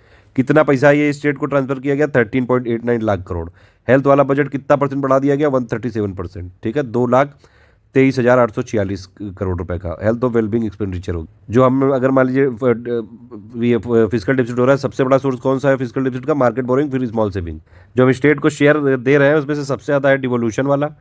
ठीक है, ये करीबन 6.5 लाख करोड़ का है। फिर ये स्कीम रिलेटेड और अदर ट्रांसफर है 5 लाख करोड़ के, और फाइनेंस कमीशन के ग्रांट है करीबन 2.2 लाख करोड़ के। स्टेट और यूनियन टेरिटरी को जो हम शेयर दे रहे हैं ये बजट वाला 13.89 लाख करोड़ का, उसका ये है सेग्रीगेशन। ये अगर आप देख सकते हैं, टोटल टैक्स जो है वो इंडिया की GDP का 9.9% है, इनडायरेक्ट टैक्स है 5% और डायरेक्ट टैक्स है 4.9%। पोषण 2 बना दिया गया कैसे, सप्लीमेंट्री न्यूट्रिशन मिशन और पोषण अभियान को मर्ज करके। ठीक है, ये PM आत्मनिर्भर स्वस्थ भारत योजना, इसके बारे में एक बार जरूर देख लीजिएगा। 64,180 करोड़ रुपए का आउटले है 6 सालों के लिए। नेशनल रेल प्रोग्राम लाया गया था भैया, इसमें क्या है 2030 तक रेलवे इंफ्रास्ट्रक्चर को यहाँ पे करना है। एक यहाँ पे ऑब्जेक्टिव क्या है, ये इंपॉर्टेंट है कि भैया जो आपका ये मॉडल शेयर है रेल का फ्राइट में 27% से 45% करना है। तो 2030 तक पर्याप्त रेल अवसंरचना के विकास किया जाएगा, जिसका उद्देश्य क्या है कि 2050 तक की जरूरतों को पूरा किया जा सके। मित्र स्कीम किस लिए लाई गई थी, वर्ल्ड क्लास इंफ्रास्ट्रक्चर के लिए लाई गई थी। टेक्सटाइल सेक्टर की है, 7 टेक्सटाइल पार्क बनेंगे 3 सालों के अंदर। और हाँ, एक चीज़ और है रेलवे प्लान में, ये है कि भैया 100% इलेक्ट्रिफिकेशन हो जाएगा आपका ब्रॉड गेज जितनी भी रूट्स हैं 2023 तक। ये इंपॉर्टेंट चीज़। जल जीवन मिशन अर्बन वाला भी लॉन्च करेंगे इस बार। ठीक है, इसके बारे में एक बार जरूर देख लीजिएगा। 5 सालों के लिए होगा, 2,87,000 करोड़ का आउटले रहेगा। और ये अर्बन स्वच्छ भारत मिशन 2.0 ये इंप्लीमेंट किया जाएगा। टोटल फाइनेंशियल एलोकेशन कितना रहेगा, 1.41 लाख करोड़ का 2021 से 26 तक के लिए। अच्छा, एक क्वेश्चन बताइए कि यूनियन बजट 2021-22 के हिसाब से हाईएस्ट 3 एलोकेशन, मतलब सबसे ज्यादा एलोकेशन किस स्कूल को किया गया, नंबर 2, नंबर 3, जल्दी से कमेंट करके बताइए। नंबर 1 तो याद ही होना चाहिए कम से कम। फिर भैया बजट में ये भी बताया था कि एक सेंट्रल यूनिवर्सिटी खोलेंगे लेह में, 100 नए सैनिक स्कूल खोलेंगे, एक नया initiative national language translation vision लाएंगे, और गगनयान यहाँ पे करेंगे 2021 तक। ठीक है, डीप ओशन मिशन को के लिए मतलब स्टार्ट करेंगे ये 5 सालों के लिए। 4,000 करोड़ का बजट यहाँ पे प्रोविजन किया गया। पहला डिजिटल सेंसस होगा जिसके लिए 3,768 करोड़ रुपए का बजट किया गया था। गोवा अपनी डायमंड जुबली मना रहा है, इसके लिए 300 करोड़ रुपए दिए गए हैं इनको। और चाय के जो वर्कर्स हैं, स्पेशली जो वुमेन हैं, महिलाएं और बच्चे हैं असम और बंगाल में, उनको 1,000 करोड़ रुपए दिए गए हैं बजट में। कंटिजेंसी फंड अभी तक 500 करोड़ का होता था, अभी 30,000 करोड़ का हो गया, ध्यान रखना ही भैया। अच्छा, फाइनेंस कमीशन जो है 15th फाइनेंस कमीशन, वो हमने इसमें कवर नहीं किया है, इसकी अलग से पिक दे देंगे एक। ठीक है, ये 2 बार इसकी रिपोर्ट दी गई, एक बार ये 2021 के लिए और एक बार फिर 2021 से 26 के लिए। तो 2021 से 26 तक हुआ मतलब कुल मिला के ये। ठीक है, वर्टिकल शेयर जो स्टेट का है ये 41% रखा गया है। 1% जो एलोकेशन है जम्मू कश्मीर और लद्दाख को कर दिया गया है, ये इंपॉर्टेंट है। स्ट्रेटेजिक सेक्टर बोले गए थे बजट में कौन कौन से हैं, atomic energy, space, defence, transport, telecommunication, power, petroleum, coal और अदर जो रिसोर्सेज हैं, बैंकिंग, इंश्योरेंस और फाइनेंशियल सर्विसेज। ये मैंने आपको बताया, ये मित्रा यानी कि टेक्सटाइल से रिलेटेड है, मेगा इन्वेस्टमेंट टेक्सटाइल पार्क्स। ठीक है, 60 टेक्सटाइल पार्क बनेंगे 3 सालों के अंदर। जल जीवन मिशन आएगा अर्बन, 5 सालों के लिए आएगा, 2,87,000 करोड़ का आउटले रहेगा। ये बजट का और है भैया कि सिंगल सिक्योरिटी मार्केट कोड बनाएंगे, इसमें सेबी एक्ट 1992, डिपॉजिटरी एक्ट 1996 और आपका सिक्योरिटी कॉन्ट्रैक्ट 1957 को जोड़ देंगे, 56 को एक बनाएंगे। World class financial tech hub gift IFSC Gujarat में। ठीक है, एक बनाया जाएगा डेवलपमेंट फाइनेंशियल इंस्टीट्यूशन, इसके लिए बजट में प्रोविजन किया गया है 20,000 करोड़, 20,000 करोड़ रुपए का ध्यान रखना। वैक्सीन के लिए बजट में किया गया 35,000 करोड़ रुपए का, न्यूमोकोकल वैक्सीन आ जाएगी। और 137% यहाँ पे हेल्थ और वेलबींग के लिए बजट का बढ़ाया है, ये ध्यान रखना। ये एक इंपॉर्टेंट क्वेश्चन है भैया कि यूपी की इंडिया के एक्सपोर्ट में क्या पोजीशन है। 19 जनवरी 2021 के हिसाब से यूपी का जो है 5th लार्जेस्ट एक्सपोर्टर है, बना है कोविड 2019 के पैंडेमिक में, ठीक है। और इसने क्या क्या सप्लाई किया है, milk, floor, sugar, artificial flower, rice, silk, 72,508 crore रुपए का किया है। ये यूपी ने एक्सपोर्ट कहाँ कहाँ किया है, नेपाल, बांग्लादेश और दूसरी साउथ एशियन कंट्री को। ओडीओपी प्रोडक्ट की वजह से काफ़ी ज़्यादा यूपी ने एक्सपोर्ट में ग्रोथ करी है, 5वें नंबर पे आ गई। ये यूपी की एक्सपोर्ट प्रमोशन काउंसिल की साइट है, इसमें भी यूपी नंबर 5वें पे ही लिखा है, ठीक है। तो इंडिया में एक्सपोर्ट के बेसिस पे अगर आप रैंकिंग करेंगे तो नंबर 5 पे है हमारा यूपी। नंबर 4 आप बताइए कौन कौन से स्टेट है इससे ऊपर। ये कुछ भी यूपी बजट के हैं मेनली, कि भैया इसको 22 फरवरी 2021 को किया गया, सुरेश कुमार खन्ना जी ने किया। योगी सरकार का 5वां बजट था, 5.5 लाख करोड़ का था। नई स्कीम कितने की थी इसमें, 27,598 करोड़ रुपए की। पिछली बार 10,000 करोड़ की थी सिर्फ। पहला पेपरलेस बजट है किसी भी स्टेट का, यूपी में आया है यूनियन बजट के बाद, ठीक है। इस बजट की थीम क्या है 2021-22 की, एम्पावरमेंट विद सेल्फ रिलायंस, स्वावलंबन से सशक्तिकरण। और ये ध्यान रखिएगा फिजिकल डेफिसिट ये कितना है, ये आपका है फिजिकल डेफिसिट यानी कि राजस्व घाटा यूपी का 90,729.8 करोड़, यानी कि 4.17% ऑफ जीएसडीपी। और रिवेन्यू सरप्लस है यहाँ पे 1.07% ऑफ जीएसडीपी। 50 करोड़ दिया जाएगा भैया राष्ट्रीय प्रेरणा स्थल को लखनऊ के लिए। ये बाकी कई सारी स्कीम एलोकेशन है, एक बार आप इसको रोक के पढ़ लीजिएगा, इंपॉर्टेंट वाली मैं बता दे रहा हूँ बस। यूपी का जो स्टेट डेट है ये 28.1% ऑफ जीएसडीपी है, ध्यान रखना ये। और इसमें सबसे ज्यादा 19.2% बाजार ऋण है। 2021-22 में 15,000 सोलर पंप लगाए जाएंगे। मुख्यमंत्री कन्या सुमंगल योजना में 1,200 करोड़ रुपए का प्रोविजन है। और लैपटॉप किस स्कीम के तहत मिलेंगे, अभ्युदय स्कीम के तहत। नई स्पोर्ट यूनिवर्सिटी आएगी मेरठ में, ठीक है। एक नई स्कीम है माइग्रेंट वर्कर के लिए, मुख्यमंत्री प्रवासी श्रमिक विकास योजना, इसके लिए 100 करोड़ का प्रोविजन है। मुख्यमंत्री सक्षम सुपोषण योजना है एक स्कीम, ये माल न्यूट्रिशन को सॉल्व करने के लिए 100 करोड़ का प्रोविजन। इंस्टीट्यूट ऑफ वायरोलॉजी और इन्फेक्शियस डिसीज ये बनेगा लखनऊ में। 50 करोड़ रुपए कोविड वैक्सीनेशन के लिए दिए। यूपी में जो टोटल आपका बजट देखें तो भैया सबसे ज्यादा टैक्स आता है जीएसटी से, फिर आता है स्टेट एक्साइज से, फिर आता है सेल्स टैक्स से, ठीक। तो ये जरूर ध्यान रखना है। ये पैसा आता कहाँ से है, पैसा जाता कहाँ से है, मैं बता चुका हूँ शुरू में, ये थोड़ा देख लीजिए एक बार। राजस्व बचत रिवेन्यू सरप्लस कितना अभी हमने बताया था 1.07%। राजकोषीय घाटा है कितना 4.17%। और टोटल उधार और अन्य दायित्व कितना, ये 21.8% ऑफ जीएसडीपी है ये सारा।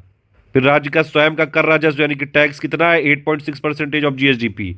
करेत्तर मतलब नॉन टैक्स कितना है, ये 1.2% ऑफ जीएसडीपी। ये फिर से देख लीजिए, ये फिजिकल डेफिसिट है 4.17% ऑफ जीएसडीपी और टोटल बोरोइंग कितना है 28.1%, ठीक है। तो ये चीज ध्यान रखिएगा।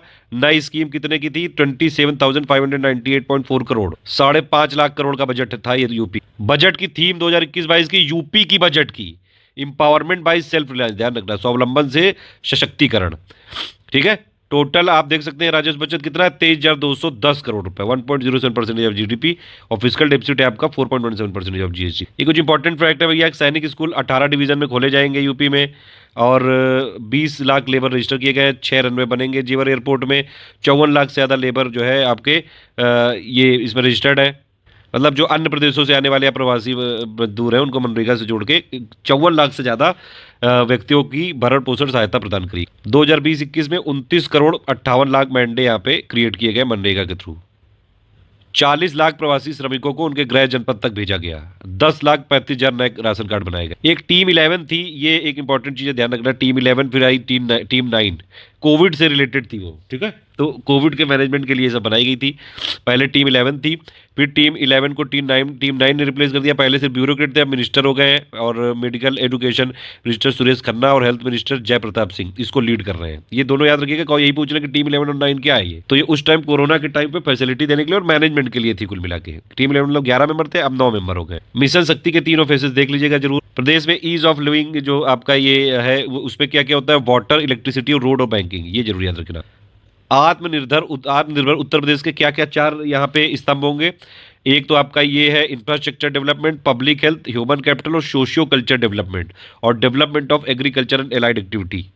प्रधानमंत्री जनधन योजना के तहत 31 जनवरी 2021 तक कितने खाते खोले जा चुके हैं, 7 करोड़ 2 लाख, ठीक है। मुख्यमंत्री सुमंगला योजना, ये इंपॉर्टेंट है, 1 अप्रैल 2019 से लागू हुई है, ये इंपॉर्टेंट याद रखिएगा। और महिलाओं और बालिका की सुरक्षा के लिए प्रत्येक तहसील पर एक महिला हेल्पलाइन बनाई जाएगी। अच्छा ये बताइए मिशन शक्ति के 3 फेजेस की डेट बताइए, इसकी हमने पिक दी हुई है।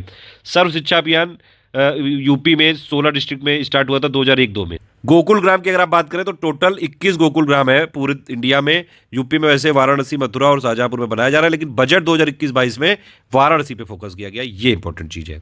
फिर भैया जल जीवन ग्रामीण मिशन, जो इसकी जो जल जीवन मिशन है, ग्रामीण वाला कंपोनेंट है, इसके लिए यूपी बजट में 15,000 करोड़ रुपए दिए गए हैं और अर्बन वाले के लिए 2,000 करोड़ रुपए दिए गए हैं। ये आपको बताइए क्या है भैया, पाइप पेयजल की आपूर्ति कराएगा जल जीवन मिशन ग्रामीण वाला, और 15,000 करोड़ रुपए यूपी सरकार ने दिए इसके लिए। और अगर आप बात करेंगे कि भैया जल जीवन मिशन शहरी वाला 2021-22 से ये स्टार्ट किया जा रहा है और 5 सालों के लिए है ये। उत्तर प्रदेश के 734 नगर निकायों में सर्वसुलभ जल आपूर्ति करेगा ये, ठीक है। और तरल अपशिष्ट प्रबंधन यानी कि लिक्विड वेस्ट मैनेजमेंट करेगा। 2,000 करोड़ रुपए की व्यवस्था करी गई है। अच्छा ये बताइए, यूपी बजट में सबसे ज्यादा एलोकेशन किस स्कीम को किया है, जल्दी से बताइए कमेंट कर। ये यूपी की कुछ और चीजें हैं भैया। State wise ease of doing business index में अगर आप देखें तो यूपी ने की बजट में बोला था नंबर 2 पे है, तो नंबर 1 पे है। 2019 की रैंक आई थी। आंध्र प्रदेश नंबर 1 पे था, नंबर 2 पे यूपी, नंबर 3 पे तेलंगाना, ठीक है।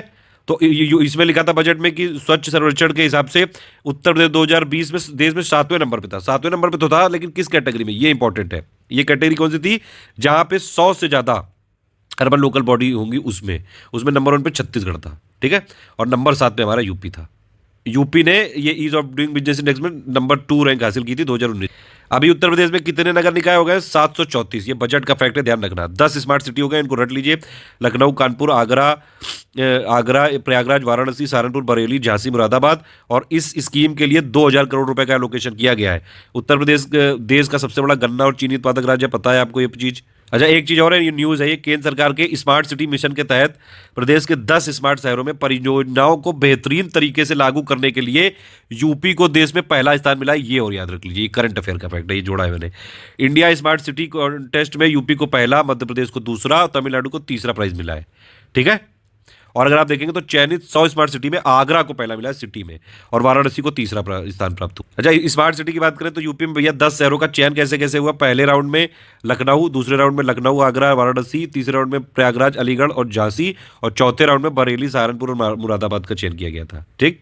इस बार बजट में 8 राज्य स्मार्ट सिटी की भी बात करी गई और इसके लिए 175 करोड़ रुपए का एलोकेशन भी किया गया। कौन कौन से राज्य स्मार्ट सिटी होंगे, state smart city, Varanasi, Meerut, Ghaziabad, Ayodhya, Firozabad, Gorakhpur, Mathura, Vrindavan और शाहजहांपुर। जो पिपराइच मिल होगी वो पहली शुगर मिल होगी नॉर्थ इंडिया में जो इथेनॉल डायरेक्टली निकालेगी शुगर केन से, ठीक है। तो ये पिपराइच मिल जो है गन्ने के रस से सीधे इथेनॉल बनाने वाली उत्तर भारत की पहली चीनी मिल होगी। एक और चीज है भैया, ओडीओपी वर्चुअल फेयर, ये कब से कब तक ऑर्गेनाइज किया गया, 19 अक्टूबर 2020 से लेकर 23 अक्टूबर 2020 तक। इलेक्ट्रॉनिक मैन्युफैक्चरिंग पॉलिसी आई थी 2017, उसमें इलेक्ट्रॉनिक मैन्युफैक्चरिंग जोन किसको किसको डिक्लेयर किया गया, ये ध्यान रखिए। नोएडा को किया गया है, ग्रेटर नोएडा को किया गया है, और यमुना एक्सप्रेसवे एरिया को किया गया है electronic manufacturing zone of UP. ये तीनों याद रखना। एक नया प्रोग्राम शारदा यहाँ पे जो है स्टार्ट किया गया था, किसके लिए है ये, आइडेंटिफिकेशन, रजिस्ट्रेशन और इनरोलमेंट ऑफ चिल्ड्रन, 2019-20 से है ये, ठीक है। तो ये जो आपके आउट ऑफ स्कूल स्टूडेंट है उनको आइडेंटिफाई करने के लिए, उनका रजिस्ट्रेशन करने के लिए, उनके असेसमेंट करने के लिए शारदा स्कीम चलाई गई है। उत्तर प्रदेश की फिर ये इलेक्ट्रॉनिक मैन्युफैक्चरिंग पॉलिसी 2020 में भी आई, कब से कब तक के लिए ये याद रखना। पहली बात तो 2020 से 25 तक के लिए। क्या टारगेट है इसमें, 4 लाख इंडिविजुअल को अगले 5 सालों में रोजगार देने का टारगेट है इसमें। और इसी के लिए इलेक्ट्रॉनिक सिटी बनाई जा रही है जेवर एयरपोर्ट के नजदीक, और डिफेंस इलेक्ट्रॉनिक मैन्युफैक्चरिंग क्लस्टर बनाया जा रहा है बुंदेलखंड में, और लखनऊ के नादरगंज में देश का सबसे बड़ा इंक्यूबेशन सेंटर बनाया जाएगा। एक लास्ट फैक्ट है कि भैया एसटीएफ की बात कर रहे हैं अगर यूपी में 120 करोड़ रुपए आवंटित किए हैं, ठीक है। ये लेटेस्ट फैक्ट एक समझिए, ठीक। योगी जी ने 2020 में, ठीक है, ये यूपी स्टेट ये एसटीएफ विशेष सुरक्षा बल इसकी स्थापना करी थी 2020 में। इस समय कहाँ कहाँ पे, लखनऊ, प्रयागराज, मथुरा, सहारनपुर और गोरखपुर में है, ठीक है। इसी के साथ ये खत्म होता है। इसके आगे कुछ और कंपोनेंट में जोड़ दे रहा हूं, आप देख लीजिएगा एक बार, या फिर इसके आगे नहीं जोड़ते हैं, इसके पिंड कमेंट में लगा देंगे। एक तो महारत्ना कंपनी वाला, उसमें कोई स्टेटस चेंज नहीं हुआ है, मैंने चेक कर लिया है, ठीक है। और एक डेफिसिट, अगर आपको डेफिसिट की कॉन्सेप्चुअल डेफिनेशन समझनी है तो उसका वीडियो में डिस्क्रिप्शन में और पिंड कमेंट में दिए दे रहा हूँ, उससे देख लीजिए। अब आप कुछ क्वेश्चन बताइए जल्दी से, ये सारे क्वेश्चन एक साथ जो बताएगा उसका कमेंट पिंड किया जाएगा और उसको अलग से फ्री टेलीग्राम में उसको दिखाया भी जाएगा। पहली बात बताइए, Jawaharlal Nehru national solar mission ये किस ईयर में लॉन्च हुआ। दूसरी चीज, ये coalition for disaster resilience infrastructure, इसका फाउंडेशन कब किया और इसका हेडक्वार्टर कहाँ पे है। कोविड को टैकल करने के लिए 5T स्ट्रेटेजी जो थी वो क्या थी। स्ट्रिंजेंसी इंडेक्स किसने बनाया था। अब आप बताइए यूपी बजट से संबंधित कुछ सवाल। अटल आवासीय विद्यालय कितने मंडलों में खोले जाएंगे। यूपी में कितने एम्स हैं। यूपी में कितने एयरपोर्ट हैं इंटरनेशनल वाले। यूपी में कितनी स्टेट एग्रीकल्चर यूनिवर्सिटी है। यूपी में नेशनल लॉ यूनिवर्सिटी कहाँ बनेगी, ठीक है। और एक लास्ट सवाल, मिड डे मील और मनरेगा में टोटल सेंट्रल बजट में क्या क्या एलोकेशन किया गया था इन दोनों में, और यूपी बजट में क्या क्या एलोकेशन किया गया, जल्दी से कमेंट करके बताइए।